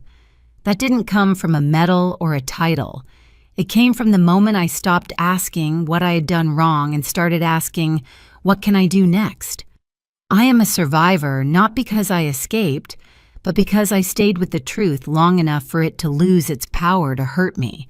I learned to love myself in a very different way, not through affirmations in the mirror or luxurious trips, but by allowing myself to rest when I needed to, by saying no without guilt, by understanding that my value is not in what I own or the roles I once played, but in the clarity I have managed to keep until today. Some nights I still think about my son. I remember his laughter as a child, the way he used to hold me tightly whenever he was afraid. I don't deny that longing. I don't push it away. But I also don't let it turn into excuse-making. Love does not mean denying the truth. Being a mother does not mean erasing yourself to preserve a beautiful image of your child at any cost. My life did not end with betrayal. It did not end with loss. Those things are real, and I do not minimize them. But they are not the final period. They are a comma, a necessary pause for me to look back, breathe, and move forward, not as who I was, but as someone who has awakened. Every morning, I stand in front of the mirror and look at the gray-haired woman there with a gentleness I never gave myself before. I don't wish to be younger. I don't need that. I only wish to be clear enough to live the rest of my life without bowing to fear. If there is one thing I want to leave behind, it is this. Age does not make us weak. Silence does. When we speak, even late, we not only protect ourselves, we open a path for others to follow. And if you are reading this, if this story touches you in any way, know that you are not alone. If you'd like, tell me where you are listening from, a small town or a familiar street somewhere. Leave a comment, share your thoughts, or simply say that you are still here. If this story helps you see something more clearly, please like it and subscribe so we can continue together through the stories ahead. I am grateful to you for listening, for staying to the very last lines, and for choosing not to turn away. At 69, I do not have a perfect ending. I have a different beginning, and this time, I walk forward with my eyes open, my heart steady, and the truth beside me. "Don't argue with my wife in her house," my son roared, jabbing a finger at my face in the very kitchen where I'd laid every tile with my own cracked hands. My daughter-in-law stood there with her arms crossed, a triumphant smirk on her lips, watching as my own flesh and blood humiliated me in front of her. I stepped back, my heart going numb in that instant. I didn't shed another tear. I quietly changed every lock in the house, each little click like a silent oath that no one would cross this threshold without my say-so again.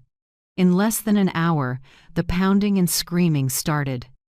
My son lost control, shouting my name in desperation.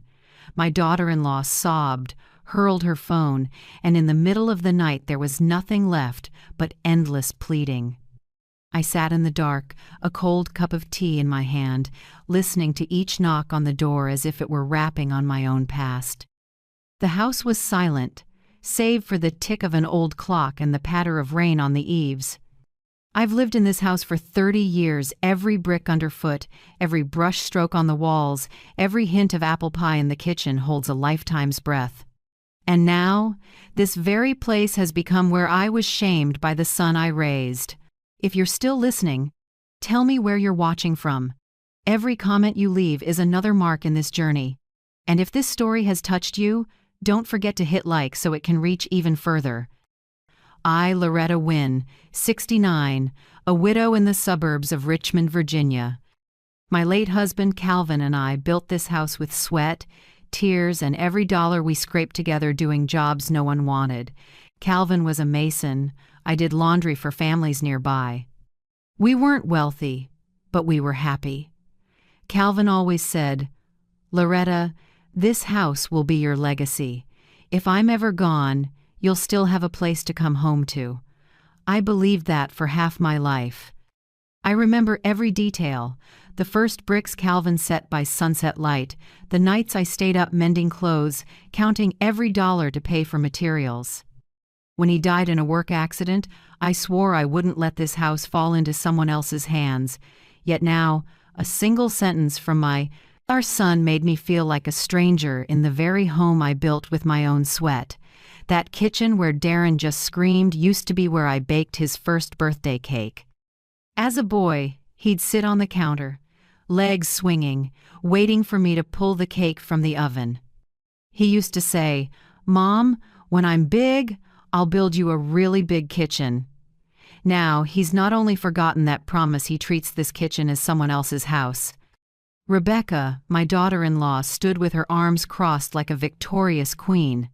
She came into my son's life 3 years ago, and from that day on, everything in this house started changing. She said the wall paint was too gloomy, the curtains tacky, and the old photos of me and Calvin carried bad energy. I laughed at first, thinking she wanted to help. But I realized what Rebecca wanted wasn't to help, it was to take over bit by bit, from the kitchen, to the living room, to my son's heart. I kept quiet. Quiet when she replaced every piece of furniture without asking. Quiet when she took down our family photos and put up only their wedding pictures.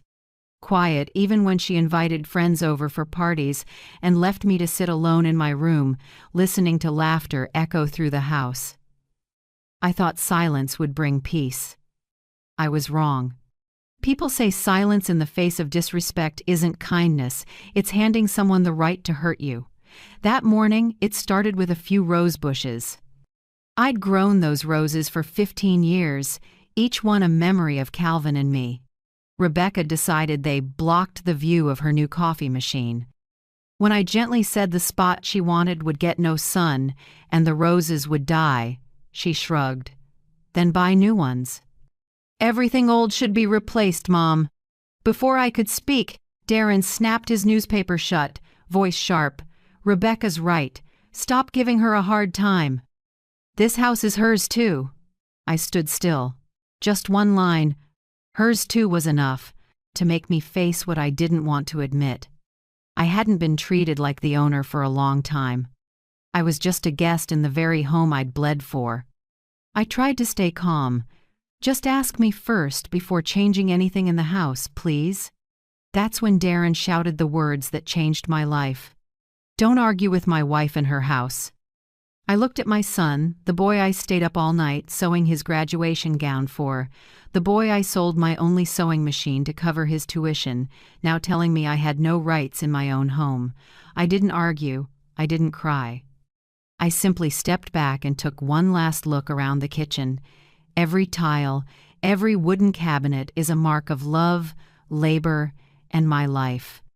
When they left, I opened a drawer and pulled out a bundle of old papers wrapped in plastic.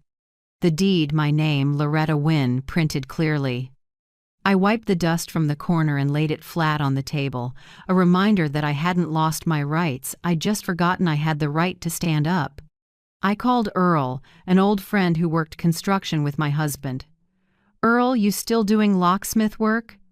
"Sure, Loretta. You lose a key?" "No," I said slowly. "I want every lock changed. Front door, back door, and the shed, as soon as possible." He chuckled over the phone. "Planning to kick someone out?" I answered, oddly calm. "No, Earl. I'm just taking back my own space." When he came, I held the flashlight, passed him screws, and steadied the doors. With each click of a new lock, I felt lighter, like each turn was sealing away shame and hurt and opening a new chapter for me. After Earl left, I poured myself a hot cup of tea and sat at the table. The light fell through the window onto the worn wood Calvin had built. I rested my hand on it and whispered, "Calvin, don't worry. I'm still here, and no one is taking this place from me." I stood and checked each lock again, touching every door as if I were touching the house's N. Outside, the streetlights lit the yard, and rain began to fall. When the clock struck 12 a.m., a car stopped at the gate. I didn't need to look to know who it was. Then the banging started, frantic and chaotic, and Darren shouted, "Mom, open the door! What are you doing?" Rebecca screamed too. "Are you crazy? This is our house!" I stayed seated, listening to them the way you listen to a storm pass. Darren pounded, then pleaded, then yelled. Rebecca cried and begged, her voice cracking. The knocks turned into punches, then slowed, then stopped. I didn't say a word. I just took my final sip of tea, tasting the bitterness laced with the sweetness of release. That night, they were on the outside, and I was inside my own home. And I knew that when they woke up somewhere unfamiliar in the morning, they would understand. Sometimes a mother's silence isn't forgiveness, it's the beginning of consequences. When the knocking finally faded, I sat in the soft yellow light, hollowed out yet strangely at peace. Memories rushed back, as if the house itself were whispering its story. I remember the day I set foot in Richmond, nearly 45 years ago. I was just past 20, clutching 2 old suitcases, a little boy on my hip, and a heart full of dreams. I was born in a poor town in southern Georgia, where women spent their lives doing odd jobs and raising kids. I didn't want my future boxed into ash-gray kitchens and pitying looks. I wanted a real home, a place that was mine, where no one could say get out just because I was poor.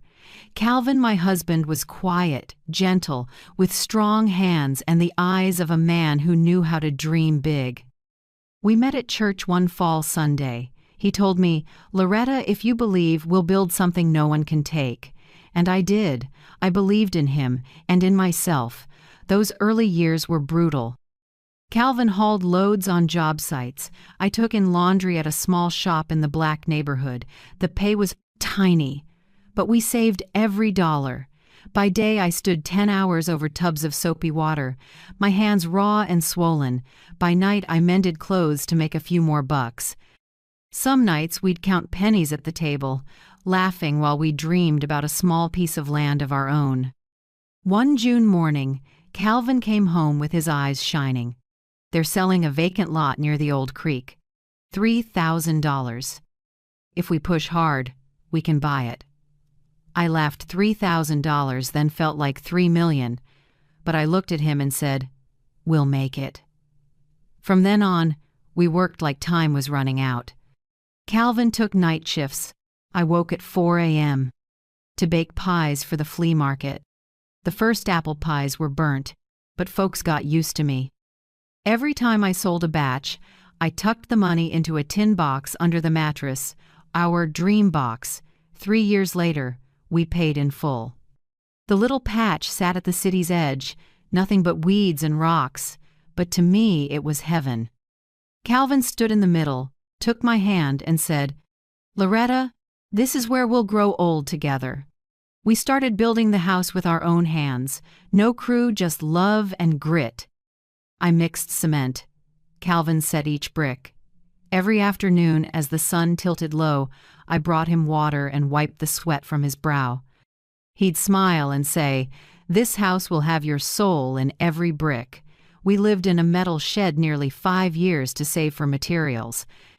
On rainy nights, water blew in through the seams. I held the boys close, listening to thunder, still feeling warm inside, because I knew we were building our dream, bit by bit.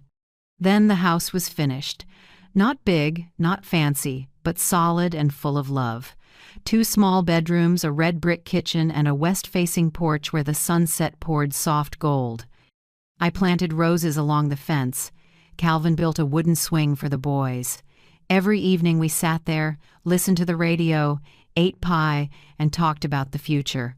Those years were the best of my life. Then the accident came. One morning, while I was hanging laundry, the site manager came with the news. Calvin fell from the scaffold. I remember the towel dropping from my hands, my knees buckling. By the time I reached the hospital, he was gone. The house we built suddenly felt hollow enough to choke me. All I had left were 2 sons, Darren at 15, Noah at 12. I had to be strong. There was no one else. I tucked Calvin's wedding band into a little wooden box and stood up. From that day, I was both mother and father. I took more work laundry, cooking, babysitting for neighbors. Some days my hands bled from bleach. My back screamed. But when I heard my boys laughing inside, the pain melted away. Darren was bright and studious. He wanted to be an engineer, said he'd build Mom another house, bigger this time. I remember the day he ran home waving his college acceptance letter, eyes shining. "Mom, I did it." I smiled, but my throat tightened. We didn't have the money. I looked at my old sewing machine, my companion for years, and knew what I had to do. I sold it to a neighbor for exactly $1,000. It covered Darren's first semester tuition. That night, after I handed it over, I sat alone, staring at the empty spot on the table, listening to rain on the window. But thinking of my son's dream, I told myself, no sacrifice is meaningless if it lets a child take flight. I taught my boys what I've believed all my life: honesty, gratitude, and respect. I told them, when you're wealthy, remember to nod to the street sweeper. When you succeed, don't forget the hands that carried you through hunger. Darren grew up just like he dreamed he became an engineer. On the day he wore his cap and gown, I sat in the back row, crying and clapping at the same time, filled with a pride I can't describe. I thought, Calvin, do you see this? Our son did it. And Noah, the younger one, trained in computer technology. He doesn't talk much, but always looks out for his mother. Every weekend he brings flowers, fixes a light bulb, changes a pipe. Every time I look at my 2 boys, I think all my hardships were worth it. This house, small as it is, raised all 3 of us. It's not just a shelter. It's a witness to love, persistence, and dignity. Every crack in the wall is the mark of time. Every brick is a reminder. I was once poor, once grieving, but I never broke. I think if Calvin were alive, he'd be so proud. Because this house doesn't stand firm just because of cement and brick, but because of something stronger, the unyielding will of a woman who refuses to be stepped on. I looked around the kitchen, the place where that shout, "Her house," still echoed. I gently laid my hand on the tabletop, the wood worn smooth by years. I whispered, as if to the one who's gone, "Calvin, do you see? They forgot who built this place, but I'll make them remember." Not with anger, but with clarity and self-respect. I sighed softly and looked out the window. The roses by the porch were still blooming, fragile but stubborn. I understood they're like me. You can move them, trample them, but give them a little light and they'll rise, more beautiful than ever. This house was once built by my calloused hands, and now it will be the place where I rebuild myself.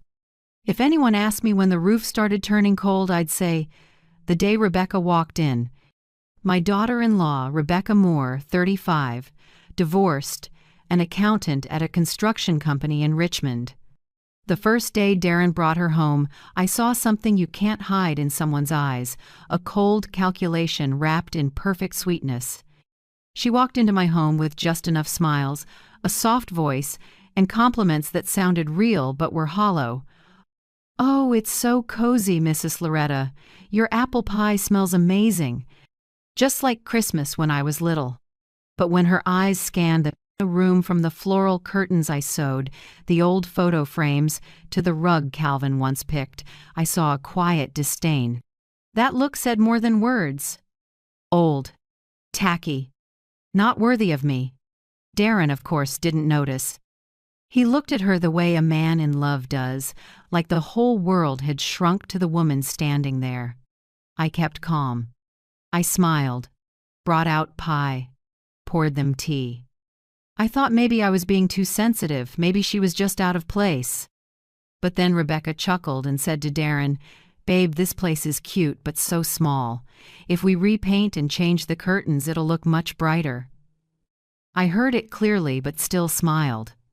"Feel free when you two have your own place. You can paint to your heart's content.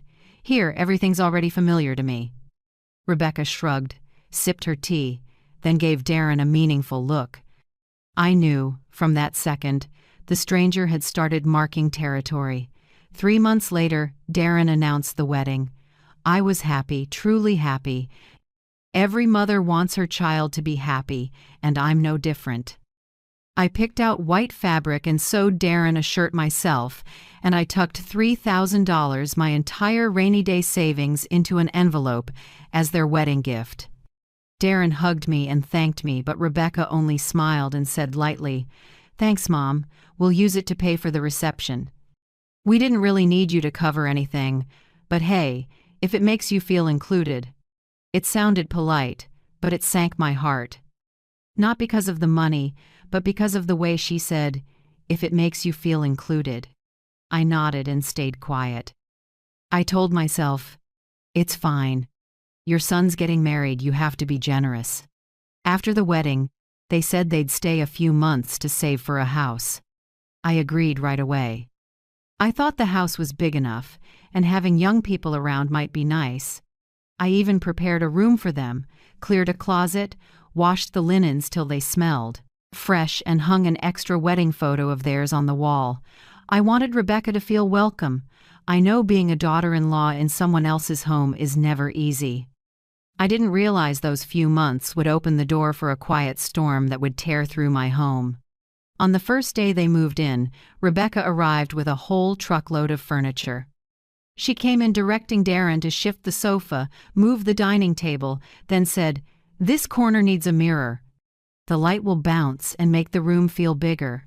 I watched in silence as Calvin's old armchair was pushed out onto the porch. Our wedding photo was moved to the bottom shelf, replaced by their large, glossy wedding portrait. I said nothing. I didn't want to start life together with an argument. But inside I heard Calvin whisper, "Loretta, they're taking what's yours piece by piece." A week later, I came home from work to find the floral curtains I sewed swapped out for a cold olive green.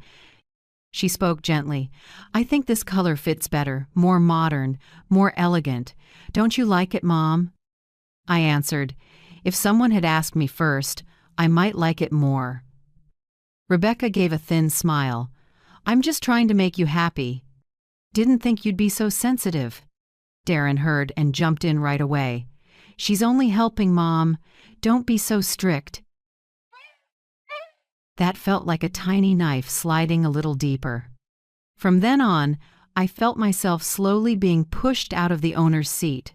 One weekend afternoon, I came home from the market and found the house full of strangers. Laughter everywhere, the smell of perfume and liquor flooding the living room. Rebecca was hosting a party with her friends. They filled every chair, ate cake from my pantry, drank coffee out of my commemorative cups, the ones I only use on Thanksgiving. I paused in the doorway. Rebecca smiled and called out, "Oh, Mom, you're back!" "I invited a few friends over, hope you don't mind." I forced a smile. "No, just a bit surprised." One of her friends muttered, loud enough for me to hear, "This place has a nice vintage vibe, but it definitely needs work," Rebecca answered without lowering her voice. "Yeah, I think so too. Once we've saved enough, we'll remodel." I heard every bit of that we. This house, the one I built with Calvin, where I raised my sons, was now being talked about like it belonged to them. After that, I learned Rebecca wasn't here to stay for a while. She was here to take over. It started small. She swapped dishes, moved the altar, added flashy throw pillows. Then even my daily routines were disrupted. In the mornings, I'd get up early to make coffee, only to find Rebecca had used up all the hot water. She'd shower for ages, singing like she was on stage. When I mentioned it, Darren just chuckled. "Mom, Rebecca's job is stressful, let her relax." At night, I'd turn on my usual news program. Rebecca grabbed the remote and switched to a drama. "Mom, this show won an Emmy. You should watch it instead of those depressing news segments." I stayed quiet. I didn't want to turn my home into a battlefield. But silence is its own kind of pain.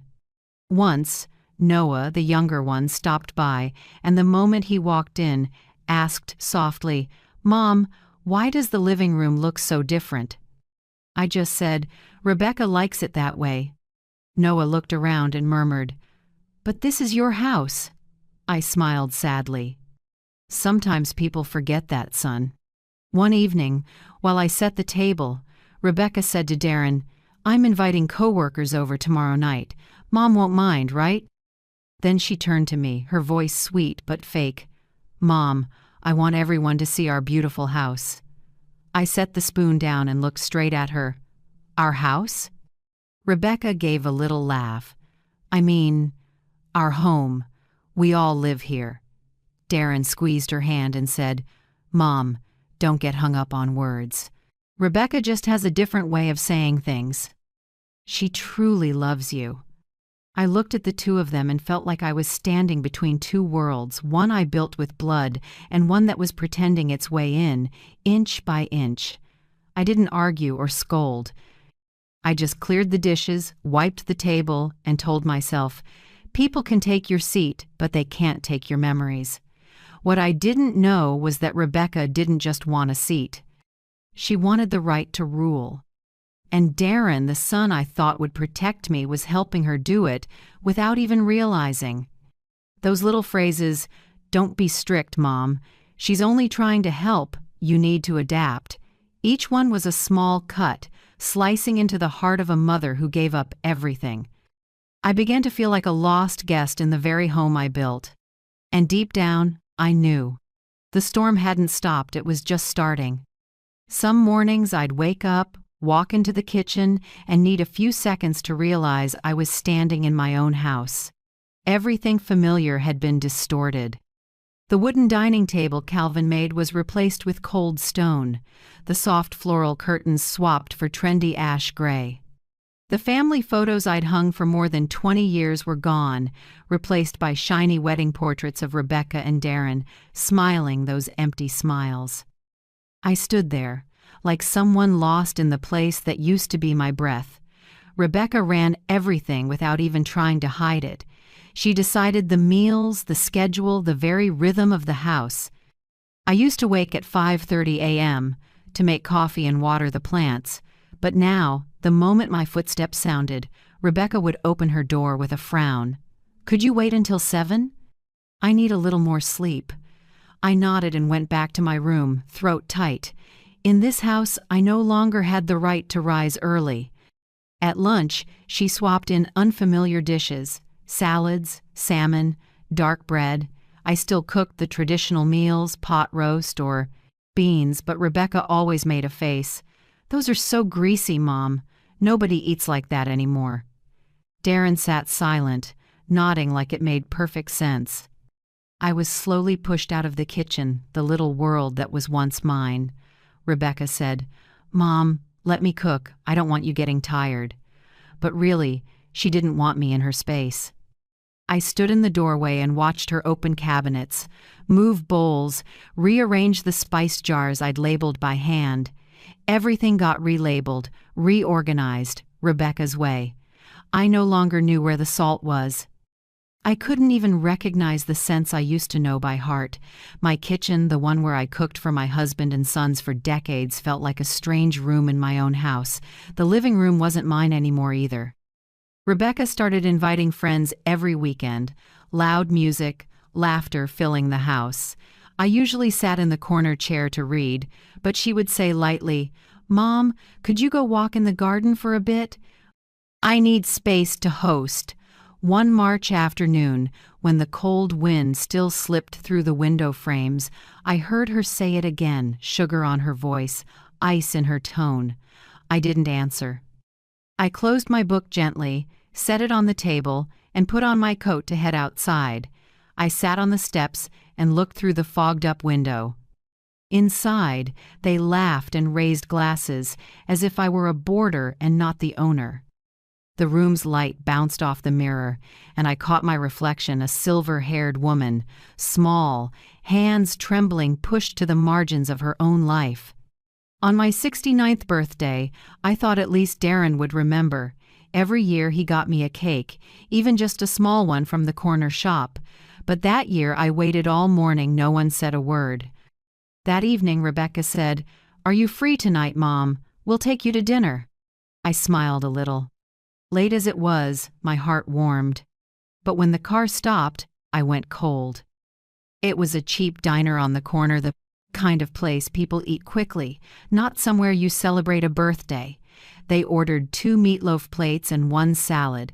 The bill was a little over $20. Rebecca chatted through the meal.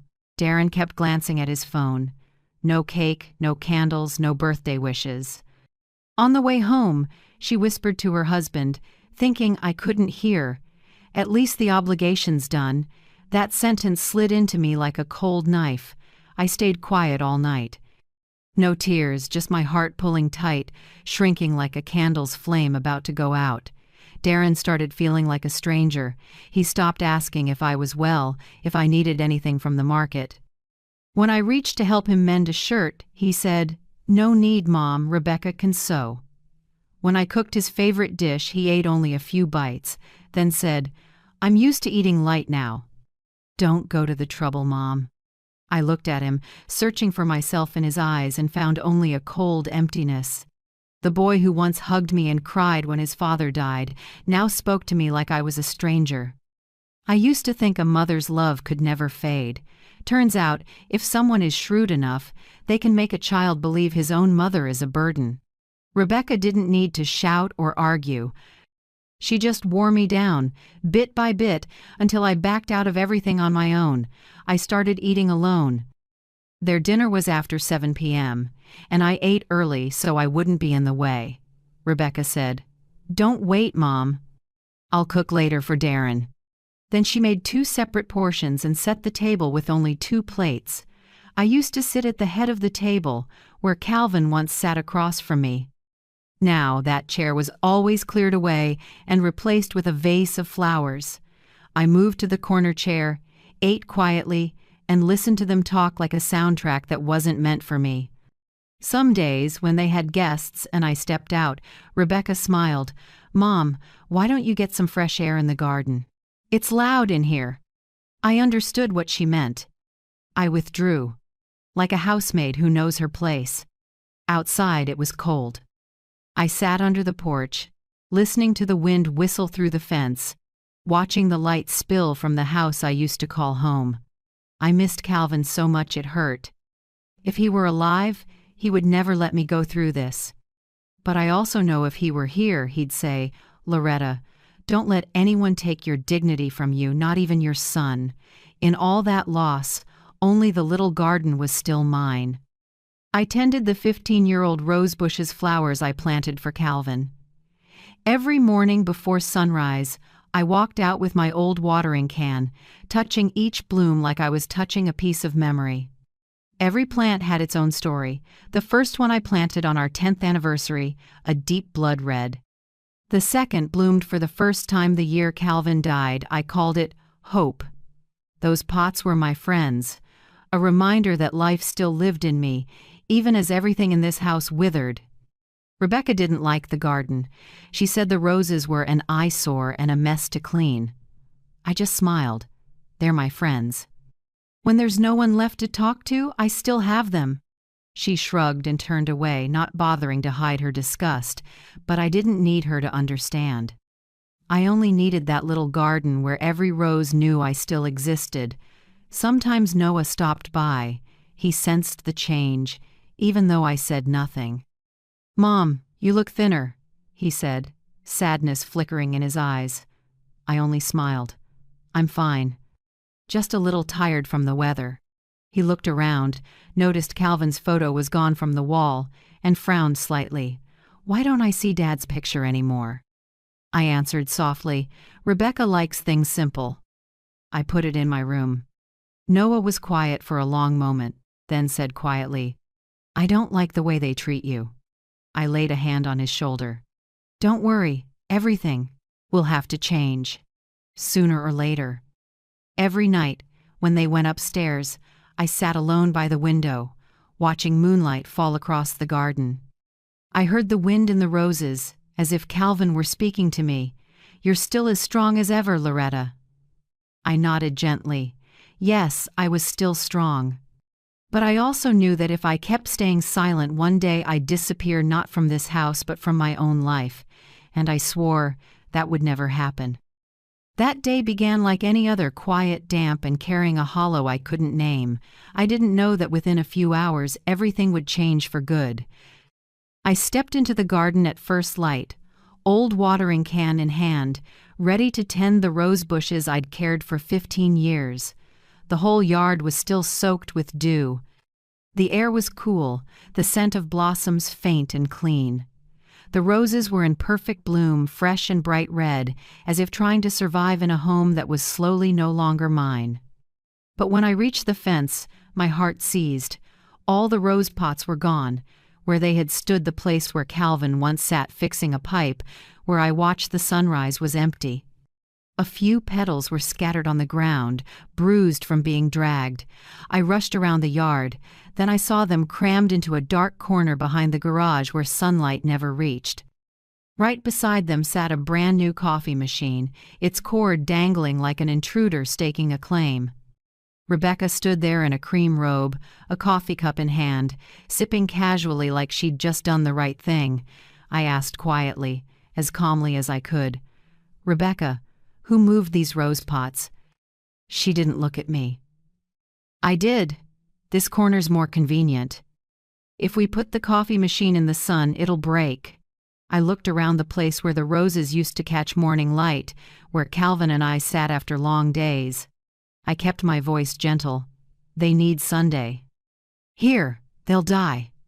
Rebecca turned, her eyes cold as steel. "They're just pots of flowers, Mom. You're overthinking, and this spot works better." "This is my house, too." I froze. "My house, too." The words landed clean and sharp, like a blade cutting off what little memory I had left. I looked around the brick wall Calvin built, the porch he fixed, the paint I brushed on myself, all of it now treated like shared property by someone who'd been here less than 3 years. I took a breath, trying to stay calm. "Rebecca, I didn't finish." Darren stepped out from the house. He'd heard bits of it and frowned. "What now? Mom, you're upset again?" I turned to explain, "I'm just saying the roses shouldn't be in the dark." "They'll die, Darren." But before I could say more, Rebecca raised her voice. "I only wanted to tidy things up, but your mom won't get it. She always thinks I'm ruining everything." I looked at my son, the one I loved, cared for, and protected all my life. Instead of listening, he slammed his hand on the patio table, his voice dropping like a stone. "Don't argue with my wife in her house." I went numb. Her house? I stared at Darren for a long time and saw clearly. The boy who used to kiss my forehead every night before bed was now a stranger, defending his wife by tearing his mother's heart open in front of someone else. I said nothing. I didn't react. I didn't cry. I quietly walked back into the house, through a living room, now full of things that held none of my memories. My heart wasn't racing with anger, it was filled with something else. Clarity. When they left, I stood a long time before the mirror in my bedroom.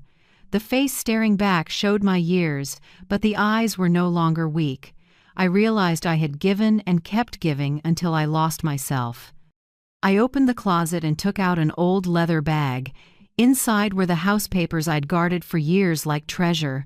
On the yellowing page, my name was still there, clear and unblurred. By time, Loretta YNN, legal owner. I laid my hand over that line, as if touching my own life. I whispered, "This isn't her house. It's mine. It's Calvin's. It's made of years of sweat and tears." I went to the landline and dialed a number I'd known for decades, Earl Henderson, my husband's old friend, now a locksmith. "Earl, are you still working?" I asked. His voice was warm as ever. "I am." "What's wrong, lock jammed?" I smiled slightly. "No, Earl. I want them all changed. Front door, back door, the shed, and the gate. As soon as possible." He was quiet for a few seconds, then said softly, "Mrs. Loretta, what happened?" I only said, "Nothing. I just want my house back." 2 hours later, Earl arrived. He looked around at the house, unfamiliar and full of new things, and let out a small sigh. "You kept the rose garden?" I smiled sadly. "They were just moved, but tomorrow they'll be back." While he worked, the clink of metal echoed in steady beats, click, clack, turn like a new heartbeat for the house. I sat at the window watching him swap out each lock as the late light washed the room in gold. Every changed lock felt like a turn of fate, closing the days of being dismissed and opening a new chapter of self-respect. When Earl finished the last lock, he asked, "Feel better now?" I answered, light but steady, "Yes. Thank you, Earl. Tonight, I'll finally sleep well." He nodded and shook my hand, his eyes saying more than words. Night fell. The house was quiet. Only the tick of the clock and the wind through the trees. I sat by the window, looking out at the yard where the rose pots still sat in the dark corner. Tomorrow, I'd bring them back to their spot so they could catch the sun and bloom like before. I held my teacup. The steam warmed my hands. In that stillness, I heard the crisp clicks of the new locks, each one like a declaration. No one would cross this threshold without my permission again. No one would call this her house. I sat there, closed my eyes, and breathed in the chamomile. For the first time in years, I felt truly calm. Not because I'd won, but because I stood up for what was mine. On the wall, Calvin's photo was still there. I looked at him and smiled softly. "I did it, love.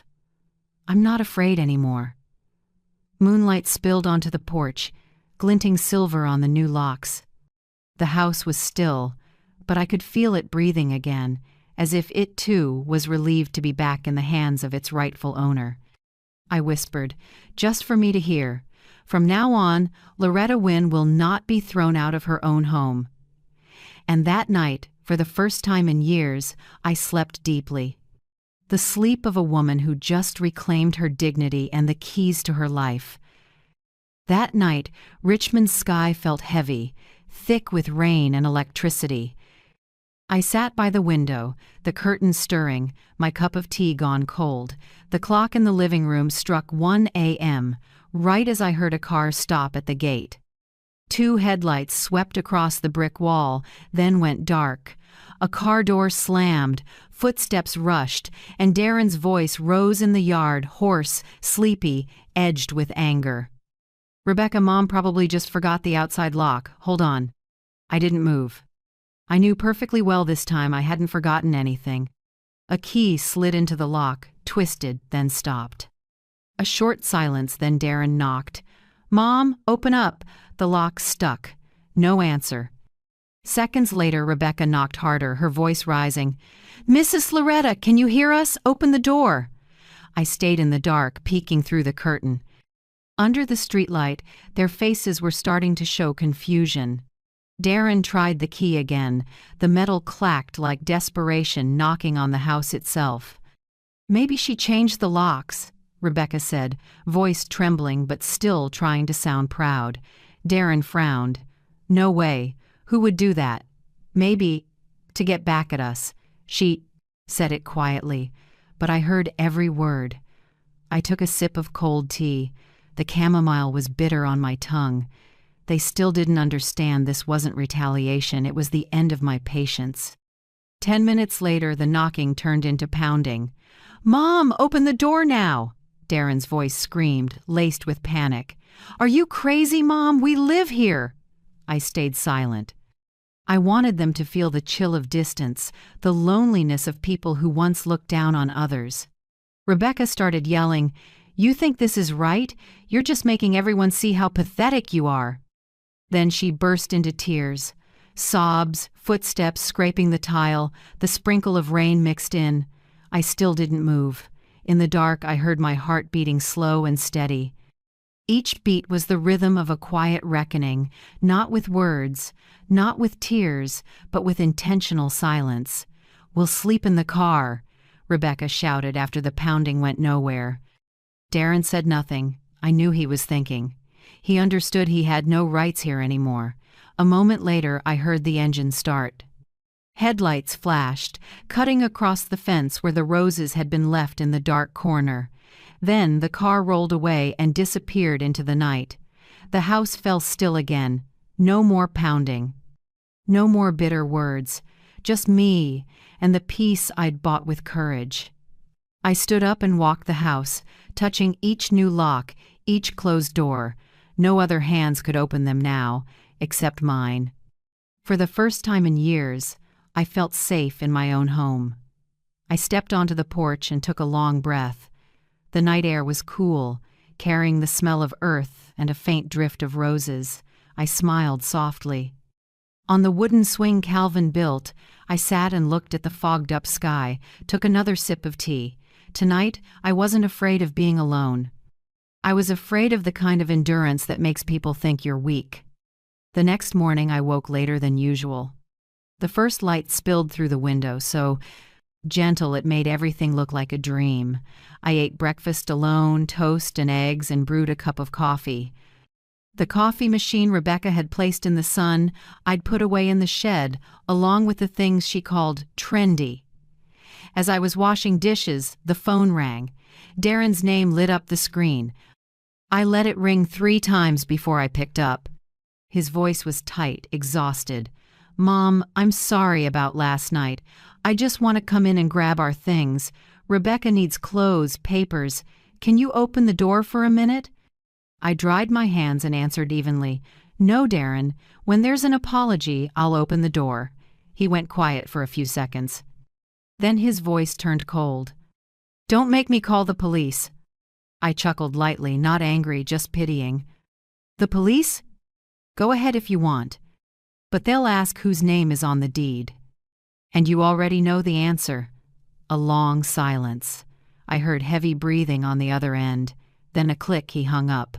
I set the phone down, calm. I knew the real battle had just begun. All morning, I sat on the porch. Sunlight glinted on the new locks, bright like silver. I listened to birds chatter, the wind tapping the fence, and realized those sounds were more familiar than any words.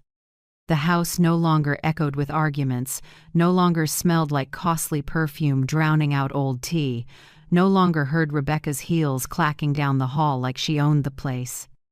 Now, there was only the wind and my own whisper. I closed my eyes and replayed Darren's line from last night. Her house. How ironic. I'd let them believe that for far too long. At noon, a car stopped at the gate. I didn't need to look to know they were back. Darren pressed the bell, his voice tense. "Mom, I'm sorry, but I really need to get our stuff." I opened the window, not the gate, and said clearly, "Darren, your things will be packed in bags on the porch tomorrow. You can pick them up without coming." Rebecca cut in, her voice sharp. "You have no right to keep our things." I looked at her through the window, steady. "You're mistaken. I'm not keeping anything. I'm protecting what's mine." Darren tugged her arm and murmured, "Let's go, Rebecca." "Mom's not going to change," she snapped. "Just wait and see." They left, tires screeching against the road like anger that hadn't burned out. That afternoon, I carried the watering can to the garden and put the roses back. I set each pot in its old spot, where the sun fell kindly. The soil at the roots was hard and dry, but as I poured water, it softened, drinking it in, as if the flowers were exhaling. I bent and stroked a petal. "We're home," I whispered. "From now on, no one moves you again." A light breeze passed, and the roses trembled. I lifted my eyes to a sky clearer after the night's rain. At sunset, I sat again on Calvin's swing. The sun slipped behind the trees, leaving a wash of pink-orange across the yard. I closed my eyes and heard the new lock click as the door shut behind me. For the first time in years, I truly felt at home, not because of the walls or the roof, but because I'd reclaimed the right to be here without asking anyone's permission. I breathed in deep and let it out slow. Inside me, there was no anger left, only clarity. This fight didn't need shouting. It only needed silence strong enough to be heard. And that night, I brewed another cup of tea, sat by the window, watched the moonlight fall on the eaves, and smiled. Because for the first time in months, I could say to myself, "Loretta Wynne, you are home."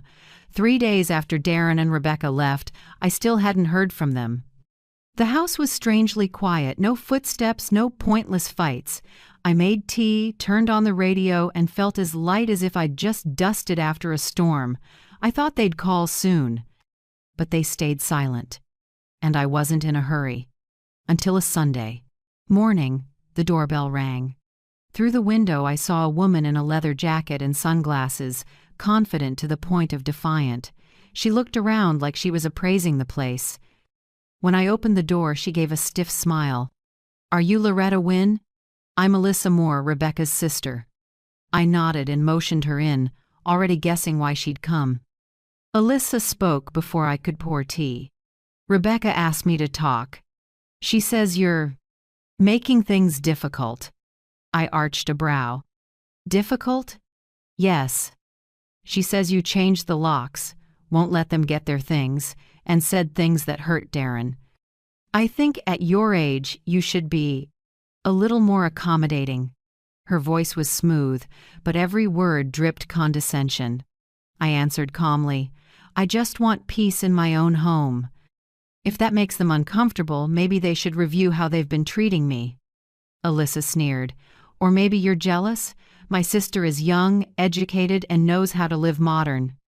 I hear you keep the house old-fashioned floral curtains, wedding photos from the last century, things no one displays anymore. Maybe Rebecca was only trying to help." I went quiet for a few seconds. A year ago, those words might have choked me. Now they just seemed ridiculous. I poured tea, slid a cup toward her, and said slowly, "I'm not jealous of anyone, Miss Alyssa. But I'd rather live alone and be respected than share a home with people who only know how to look down on others." Alyssa paused, then gave a short, bitter laugh. "No wonder my sister says you're hard to live with. You really are one of those older generation types who always think they're right. Maybe that's why your husband put up with it his whole life and still didn't get far." I lifted my head. My eyes went cold. "You don't know anything about my husband, so don't speak his name, and if you came here to insult me, the door's open. You can leave." The air tightened. Alyssa set her untouched cup down, anger flashing in her eyes. "You know," she said, voice sharp as a blade, "my sister's been through this before. Her ex-husband's family kicked her out too, because they couldn't stand her being straightforward. And I think you're doing the same thing, pushing another woman out of a home. I tilted my head. You're saying Rebecca was kicked out by her ex's family? Alyssa was silent for a beat, realizing she'd slipped. It doesn't matter. That's in the past. I gave a thin smile. It matters. Because now I see the problem isn't me. Your sister never learned to respect anyone. Alyssa shot to her feet and grabbed her purse. Talking to you is pointless. No wonder Rebecca says you're controlling and stubborn. I answered lightly. Maybe, but at least I know how to hold a boundary. Something your sister never learned. She turned and marched out, heels striking the pavement like she was stamping out her anger. I watched her go. Not angry, only seeing the truth more clearly. When the gate clicked shut, I sat down, took a sip of cold tea, and whispered, "Thank you, Alyssa. You just told me what I most needed to know." 2 weeks later, the phone rang at midday. Unknown number. I wasn't going to answer, but a feeling made me pick up. Darren's voice came through, hoarse and tired. "Mom, it's me." I stayed silent. "Mom, I'm sorry to bother you, but I need help. I'm out of money. My phone's been cut off. Rebecca's crying, and we're at a cheap motel near the bus station. I just need a little money for the apartment deposit, and I'll pay you back." I closed my eyes, listening to the ceiling fan spin slowly. What I felt wasn't anger, it was heaviness. My son, who once had a steady job and lived in the home his parents built, was now begging because he'd thrown it all away. I asked quietly, "And your job?" They suspended me. Rebecca said she helped me find something else, but nothing yet. "And your savings?" "Gone, Rebecca.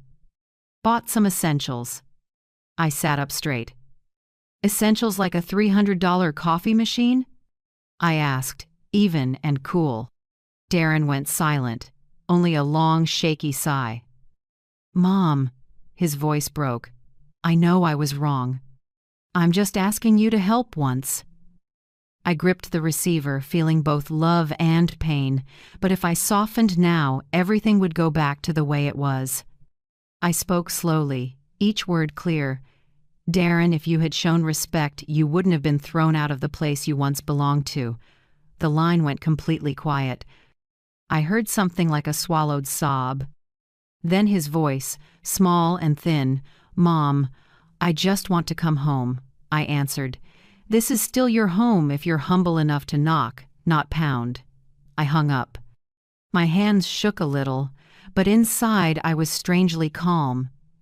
Maybe because, for the first time in years, I wasn't being controlled by the fear of losing my son.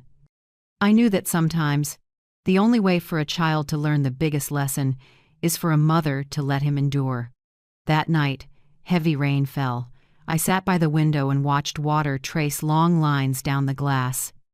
I remembered the years when Darren was little. Whenever thunder crashed, he would run to me and hide behind my back. Now he's probably sitting somewhere in a shabby room, listening to the rain like I am, but with a different feeling, the feeling of someone facing the consequences of his own choices. I don't feel happy about it. I only feel compassion, the kind a mother has when she's clear-headed enough not to rescue her child from a necessary lesson. The next morning I got a text. "Mom, I'm sorry. I won't bother you anymore. When I get a job, I'll come apologize to you in person." I read it and didn't reply. I set the phone down and stepped into the garden. The roses were coming back, tiny buds pushed up after days left in. The dark. I bent down and brushed a petal still wet with dew. Sometimes, to bring something back to life, you have to let it die first, I told myself. That afternoon, my neighbor Mrs. Jenkins stopped by with some baked goods. She heard the story and just shook her head. Sometimes people only understand the value of a home when they're forced to stand outside the door. I smiled and answered, "Exactly. And once they understand, the door can still open, only they need to know how to knock." Mrs. Jenkins held my hand and said softly, "You're strong, Loretta." If it were me, I might have caved. I looked at the roses soaking up the sun and said, "Steady and light. I used to cave too. But I realized kindness doesn't mean letting people trample your dignity. That night, I sat alone on the swing. The breeze carried the scent of newly opened roses. Moonlight shattered into pieces across the porch. I closed my eyes and pictured Calvin sitting beside me, quiet as always, his hand over mine. "Do you see?" I whispered. "Our son is finally learning what we always taught respect." And in that moment, my heart felt lighter, not anger, not hurt. Only a deep stillness, as if the storm had passed, and what fell were the things that should have fallen long ago. About 2 weeks after I refused to lend Darren money, I figured I wouldn't hear from him again. But that night, close to midnight, the phone rang. A strange number showed on the screen, not my son's old one. A feeling made me pick up, even as my chest tightened. "Mom!" Darren's voice came through, rough, dragging each word. I heard music and loud chatter in the background, glasses clinking. He was in a bar. "Have you been drinking?" I asked. "Just a few," he said, but his voice trembled and broke. "Mom, I don't know what to do anymore." I sat at the table, gripping the phone. "Tell me, Darren, what happened?" He was quiet for a few seconds, then it burst out of him. Rebecca said, "If I really love her, I have to cut you off."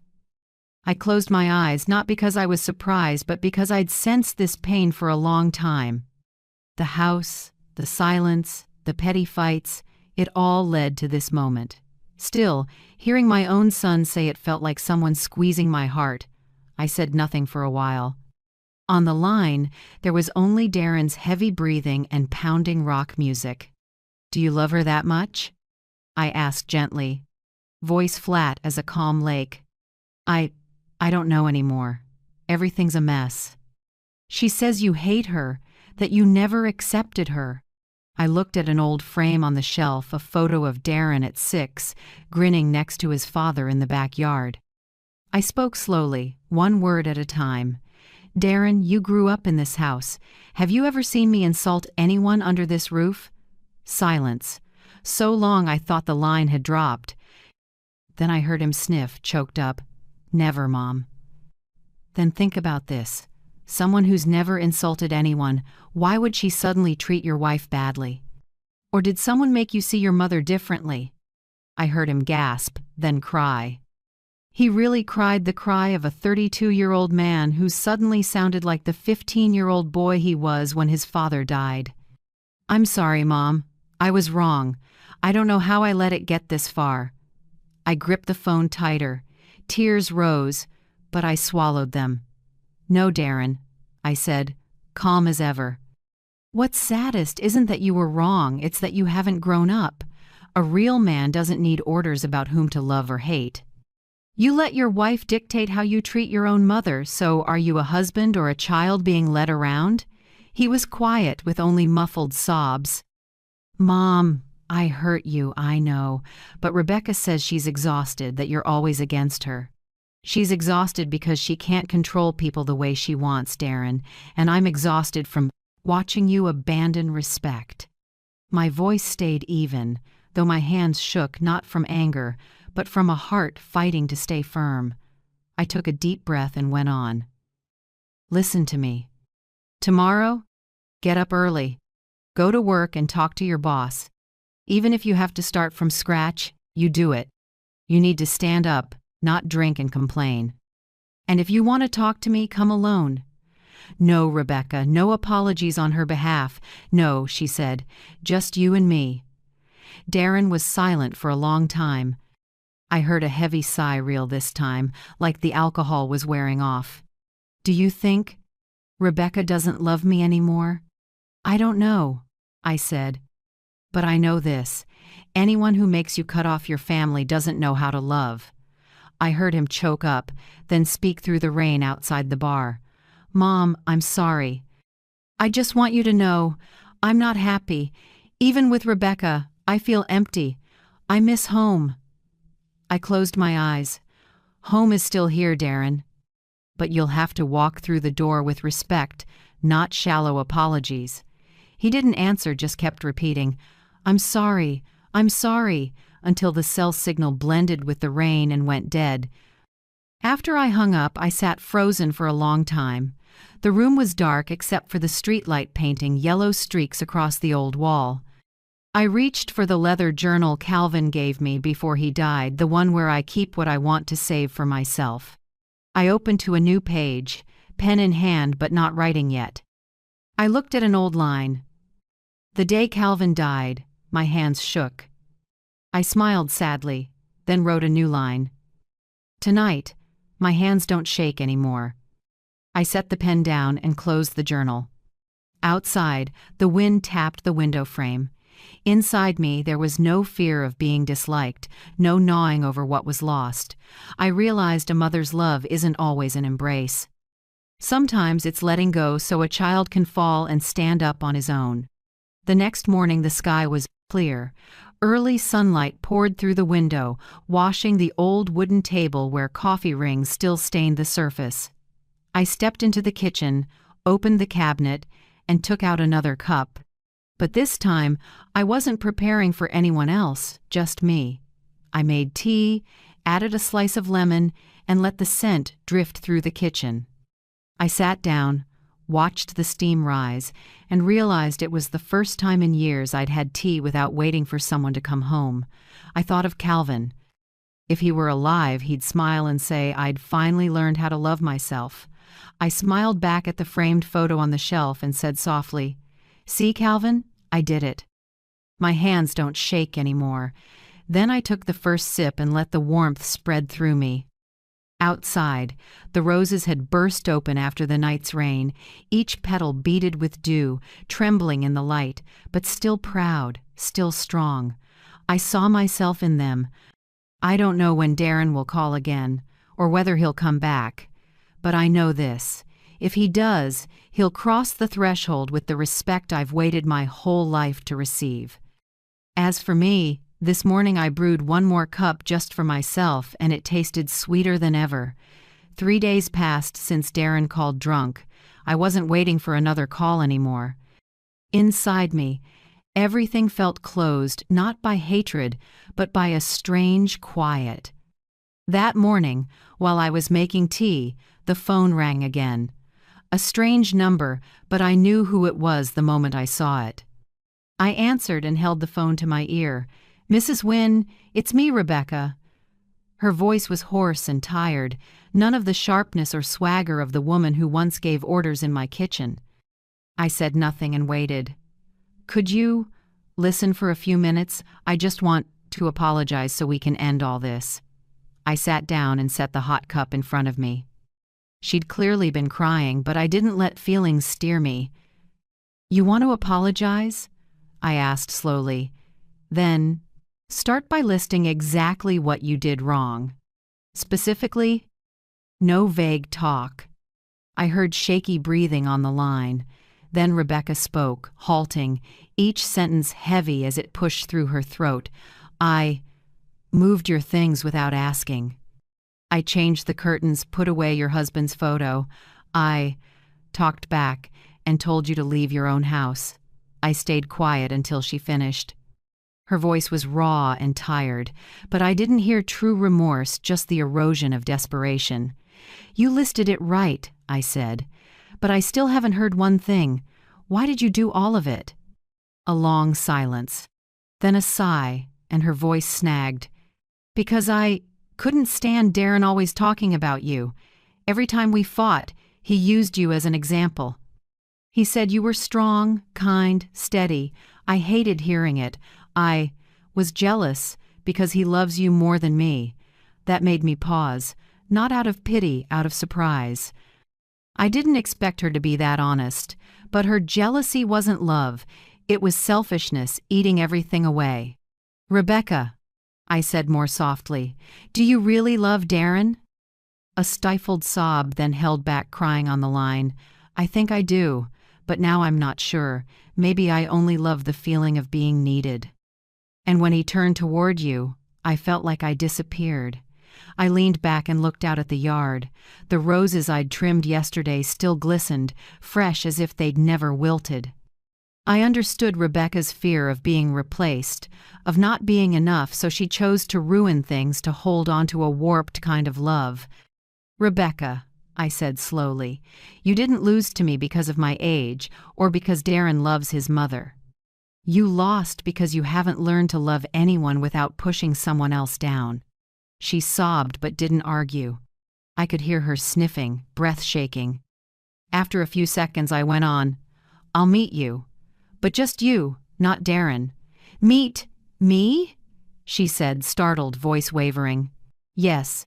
If you're sincere about apologizing, come here. A phone call isn't enough.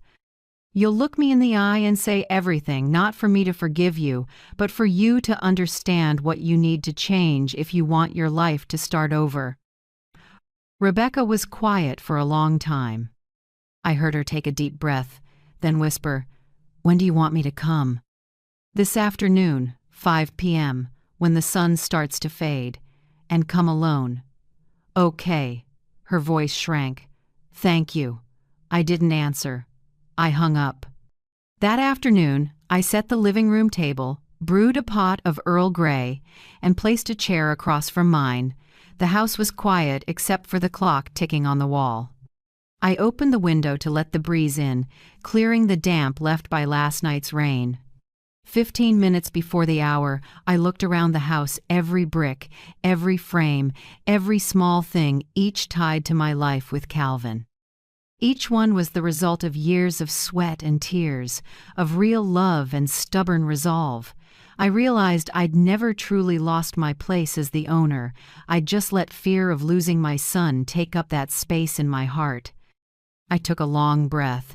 This meeting would decide everything, not only between me and Rebecca, but also Darren's future. When the clock struck 5 p.m., there was a soft knock. I opened the door and saw Rebecca standing there. She wore a simple dark dress, her face pale, no makeup. Her eyes were swollen from crying. She gripped a small bouquet of white chrysanthemums. "Hello," she said quietly. I avoided her eyes and simply said, "Come in." Rebecca sat down, both hands on her knees, trembling slightly. I poured tea and slid the cup toward her. "You said you wanted to apologize," I began. "So today, say it clearly. No beating around the bush." Rebecca swallowed hard, staring at the cup in front of her. "I was wrong. About everything. I changed things in this house without asking. I treated you badly. And I treated myself badly. I made Darren turn against his own mother. I know that was wrong, but back then I just wanted to prove I mattered more than you." She paused, took a deep breath, then continued in a small but steady voice. "You may not believe it, but I truly regret it. I don't even recognize who I am anymore. Darren barely talks to me now. He just goes quiet, avoids my eyes. I think I've ruined everything." I looked at her for a long moment. Maybe for the first time, I didn't see the cold, haughty woman who once walked into my house with a judging stare. In front of me was a lost young person facing the consequences of her own choices. "Rebecca," I said, my voice lowering, "I won't judge you by your tears. I just want to ask one thing. If tomorrow Darren comes back here and asks me to let you live with us, what will you do to prove you've changed?" Rebecca looked up, eyes wet but steadier. "I won't say a word. I'll act. I'll put everything back the way I messed it up. I'll return Mr. Calvin's photo to its place. I'll take care of you if you'll allow me. And if someday you feel I'm not worthy, I'll leave no arguing, no blaming." I nodded slightly. "I don't need you to serve me. I need you to understand that this house exists on respect, not power. If you step in here again, you'll live by that principle, or you won't live here at all." Rebecca bowed her head, her voice hoarse. "I understand." We sat quietly for a long time. A breeze carried the scent of roses in from the porch, light and soothing. I looked at her thin, shaking hands on her knees, and suddenly remembered myself at 22 hands, shaking the same way the first time I stepped into a new house. afraid I wasn't enough, afraid of being left behind. I spoke softly. You don't need my forgiveness. Learn to forgive yourself first. As for me, I'll wait to see what you do, not what you say. Rebecca nodded, tears falling onto the back of Lotting in them. Her hand. Thank you for still giving me a chance. I didn't answer. When she stood, I said only one thing. This is the last chance. And it's your chance to prove something to yourself, not to me. The door closed behind Rebecca, leaving the scent of Earl Grey mingled with the chrysanthemums she brought. I looked out to the garden and saw the late sun fade, leaving a pale gray sky not dark but not yet bright. I knew the real confrontation wasn't over, but at least for the first time, Rebecca didn't lie, and that small as it was enough for me to feel the tide had begun to turn. That morning, the breeze was light and the sky so clear it felt like spring was trying to arrive early. I got up early, opened the window, and let sunlight pour into a house that had been too long without human warmth. Today, I knew there would be an important meeting not to end things, but to start over, if that was truly possible. Close to 10 o'clock, there was a knock. I stepped out, and there was Rebecca. No heavy makeup, no red lipstick, no expensive perfume. Her hair was tied back, her face was pale but strangely calm. In her hands was a bouquet of red roses, bright and fresh, like they were trying to hold on to one last bit of faith. "Mrs. Wynne," she said softly, her voice shaking. I stayed quiet, watching her. She hesitated for a few seconds, then suddenly knelt right there at the threshold, holding the bouquet up in both hands. "I came to apologize, not to be forgiven, but to show I understand. I know I hurt you, and Darren too." The wind moved across the porch, stirring the petals. I could see her shoulders trembling, tears running down, but she didn't drop her head to hide anymore. I stepped forward, put my hand on her shoulder, and said gently, "Stand up, Rebecca. Begging doesn't earn anyone respect, only change does." She stood, eyes red but clearer than before. I took the bouquet from her and set it on the living room table. "Thank you," I said. "But remember, there's only one chance." Rebecca nodded and whispered, "I know. I won't repeat my mistakes." That afternoon, as the light dwindled, I heard a car stop at the gate. Through the window, I saw Darren step out, so worn down I needed a second to recognize him. Patchy stubble, a wrinkled shirt, a slow, heavy gait. Beside him was Rebecca walking behind him, leaving a little space, no longer clutching her husband's arm like a challenge. I opened the door. Darren lowered his head, voice rough. "Mom, I came to apologize, and to hear whatever you want to say." I motioned for them to come in. The air in the living room felt dense. This was the same room where I'd been insulted, pushed out of my own place. Today it was the same room, but I sat in the center chair, facing them. On the table, I placed a blank sheet of paper and a pen. "Before either of you say anything," I began, "I want to set 5 rules. Not to control you, but to make sure that if we live under one roof, no one gets hurt again." Both were silent. I took a steady breath and laid out each rule, slow and firm. First, respect the homeowner. I don't need you to agree with everything I say, but in this house, words must be spoken with respect. No one gets to use a snide tone or bark orders, not even me. Second, don't change anything in the house without asking first. From a photo on the wall to a rose in the garden, everything carries memories. If you want to rearrange, we discuss it. Don't treat this place like a playground for your ego. Third, no yelling, no insults, not even once. If there's a problem, we talk. If we can't talk, we stay quiet until we calm down. One shout can shut a heart for good. Fourth, don't use Darren as a shield. I've seen how Rebecca uses my son as cover for every mistake.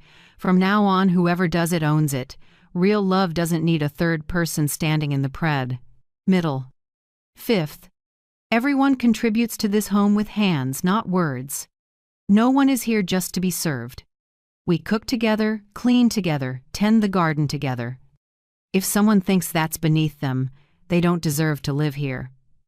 I looked up at the two of them. The room was still with only the clock ticking. Darren spoke first. "Mom, I agree.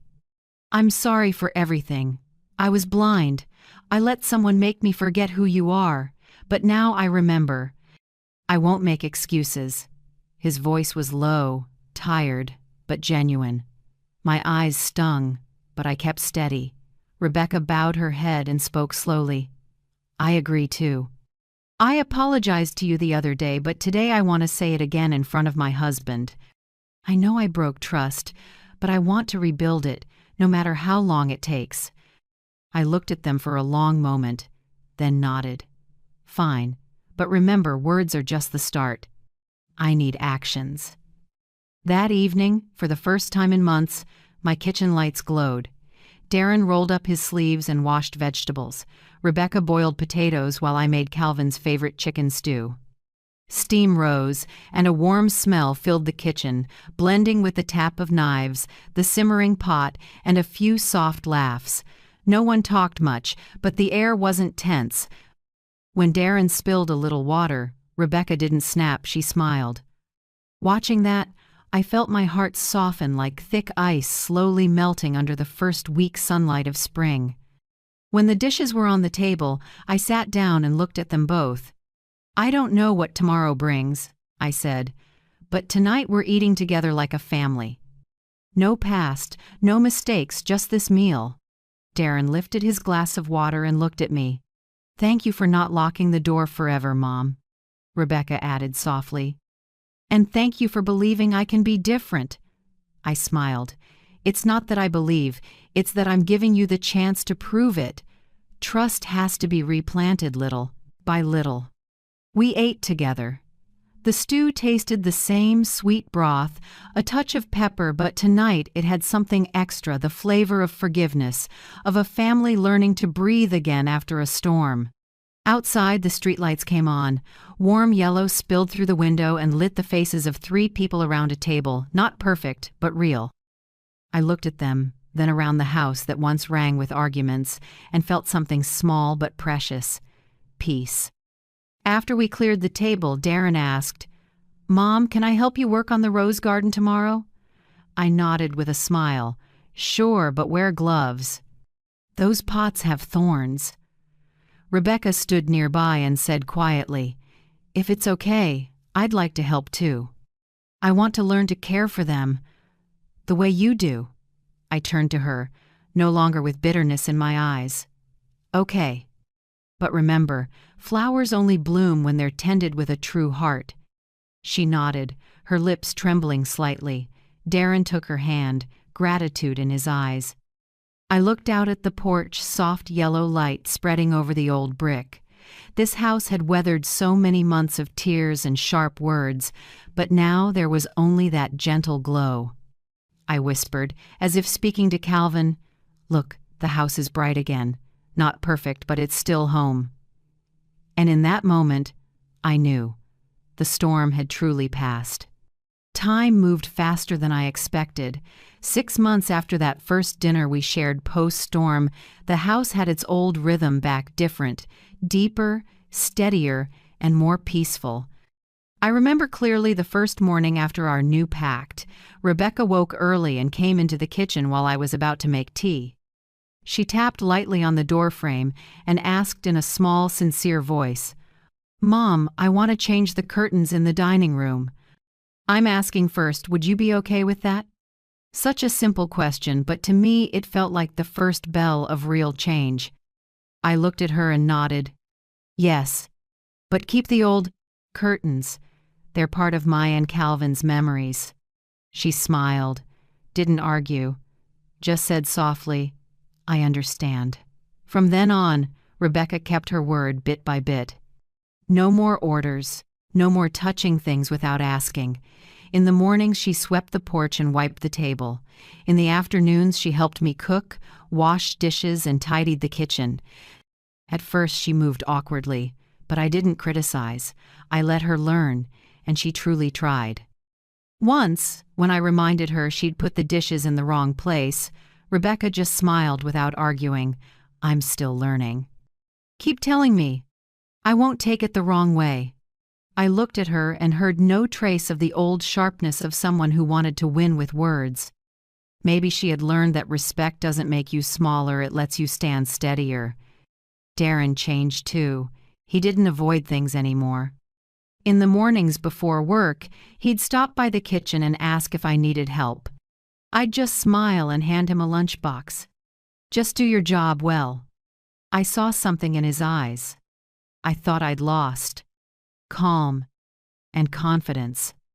He wasn't a man stuck between two women anymore. He was someone who could keep the peace without losing himself. One evening, sitting in the living room, Darren said quietly, "Mom, I got a promotion. They said I'm steadier and more responsible now." I smiled, hiding how proud I was. "That's good, Darren. Maybe you've learned the most important thing. Take responsibility for yourself before you try to take responsibility for others." Rebecca sat beside him, her eyes soft on her husband. "You deserve it," she said. I looked at them and felt light. Maybe I was right not to keep the door locked forever. The house returned to itself, but not itself in the old sense. It wasn't a place of shouting or stomping footsteps anymore. It was the small sounds of life: running water, a knife on a cutting board, a quiet laugh at the morning radio. Mrs. Jenkins, my next-door neighbor, dropped by one late afternoon, looked around and said, "Mrs. Loretta, your house is lively again." The other day I walked by and heard laughter all the way to the porch. I smiled. Maybe the wind carried it. "No," she said, "that laugh is unmistakable. This house really has come back to life. Our former housekeeper, Mrs. Nancy, said something I won't forget. Before, every time I wiped down the kitchen, all I heard was sighs. Now it's different. I hear dishes clinking, folks talking, and laughter." "The house has laughter again, Mrs. Loretta." I just nodded without saying anything, but inside me something like a long-buried spring rose up, not tears, but a renewed faith in restoration. One evening, when Darren got home late, Rebecca sat with me in the living room. No more awkward silences. She suddenly said, "You know, when I was little, my mother taught me one thing. Don't trust anyone. Anyone can betray you." I grew up in that fear. I didn't trust friends, didn't trust men, and I thought, if I didn't control people, they'd leave me. She paused, her voice tightening. "I know that made me into the kind of person you once hated, but now I understand. No one stays because of fear. Only love makes people stay." I stayed quiet, listening. In the warm light, Rebecca's face looked calm, with no trace of the prideful, cutting woman she used to be. I said softly, "Rebecca, everyone is afraid of being abandoned. But pushing others down so you can stand taller isn't strength. It's weakness wearing a proud mask. You have to learn to keep your self-respect without stepping on anyone else." She nodded, tears sliding down her cheeks. "I'm learning, Mom, day by day." I smiled and set my hand on hers. "No one learns that in a day, but you're headed the right way." From that day, I noticed Rebecca truly changed. She often asked me about small things: how to make chicken soup taste sweet, how to prune roses without breaking the stems, how to brew tea just right. At first, I thought she just wanted to win me over, but gradually I realized she genuinely wanted to learn. One early morning while I was watering the plants, Rebecca came out holding a cup of tea and said quietly, "I made this. Not sure if it tastes right to you." I took a sip. "A bit strong, but not bad." I nodded. "Pretty good. A few too many leaves, but the aroma is right." She smiled, eyes lighting up like a child being praised. On spring evenings, before the heat settled in, we often sat on the porch. Darren talked about work, Rebecca chatted about the plants she was growing, and I listened with a smile. Once, Darren squeezed his wife's hand and said, "I never thought we'd be this peaceful again." I answered gently, "Peace isn't luck, Darren. It comes from each person learning to see others with the heart instead of the ego." Rebecca rested her head on his shoulder and whispered, "And I think I learned that from you, Mom." I didn't reply. I just looked out at the garden.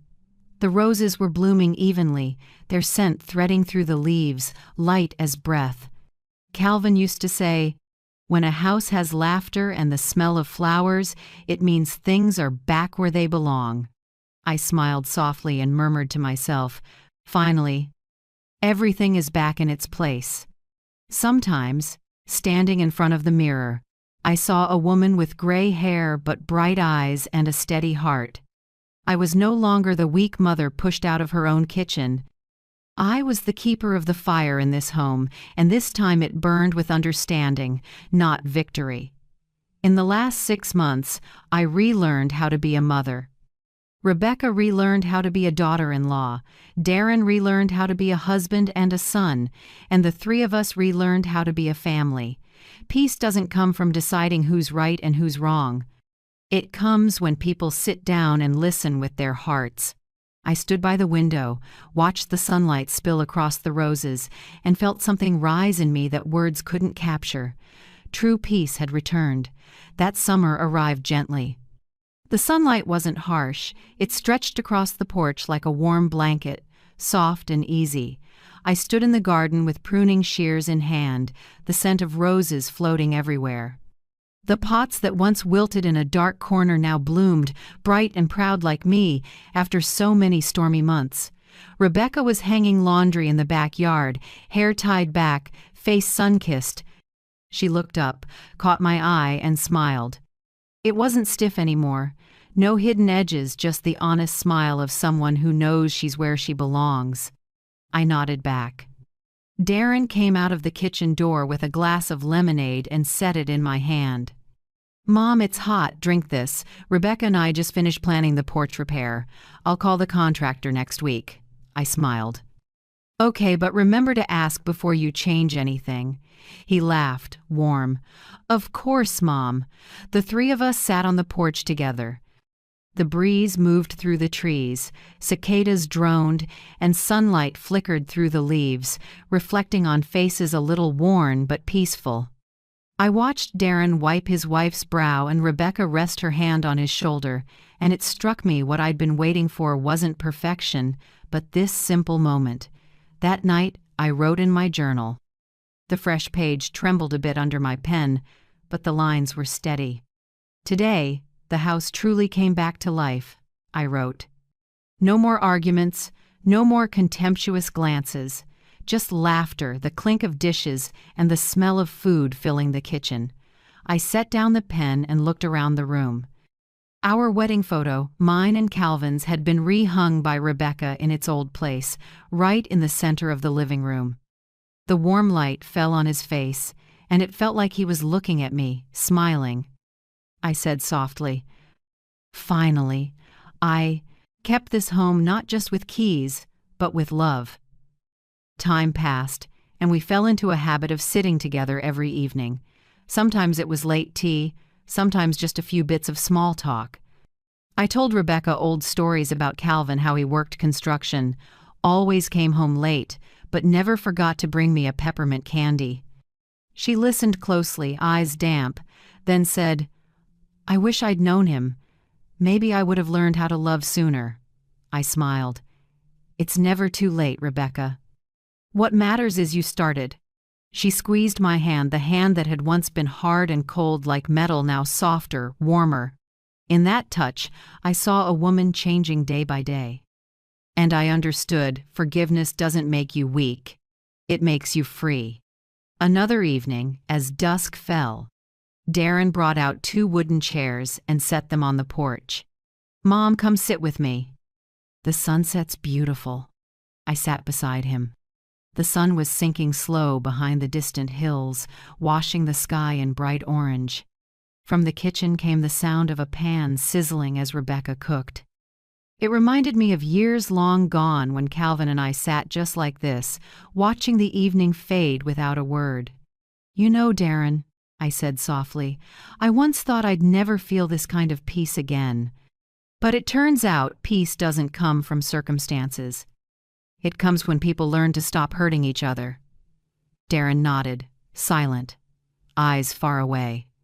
"Mom," he said gently, "I know there will never be enough words to make up for what I did. But I promise, for the rest of my life, I'll live in a way that makes you proud." I set my hand on his shoulder and squeezed. "You don't have to make me proud, Darren. Just live decently, that's enough." That night, as I got into bed, the breeze carried the scent of roses through the window. I thought about the months behind us, from shouting and tears to silence and forgiveness. It was like a piece of music with every low and high note now settling into a complete ending. I smiled and whispered to myself, I didn't lose. I just had to relearn how to love properly. The next morning, Rebecca brewed tea for me while Darren trimmed the roses. I sat on the porch and watched those two people, once the source of my pain, now symbols of renewal. I added one last line to my journal. This house was once taken, then won back, not by anger but by grace. And that's what made it stronger than ever. I closed the journal and shut my eyes, listening to the wind slip across the roof. I knew Calvin, somewhere, was smiling too. Morning light sparkled through the leaves onto the tea table, where the three of us, Saturday. Rebecca shared plans to open a small flower shop in town. Darren talked about his new role at work, and I simply listened, warmth spreading through my chest. I don't know what the future holds, but I know this. We've learned how to be a family. Not perfect, not loud, just real. Like the tea's aroma, the sunlight, and the laughter threading through the house, I turn to the audience listening to this story, those who may have been hurt, betrayed, or lost faith. I want to say, sometimes, to keep your peace, you have to let an old part of yourself go. Forgive not because others deserve it, but because you deserve the relief. If you've been through something like I have, I hope you know any door can be opened again, as long as you dare to hold the key. And before I close this story, I want to thank all of you who listened.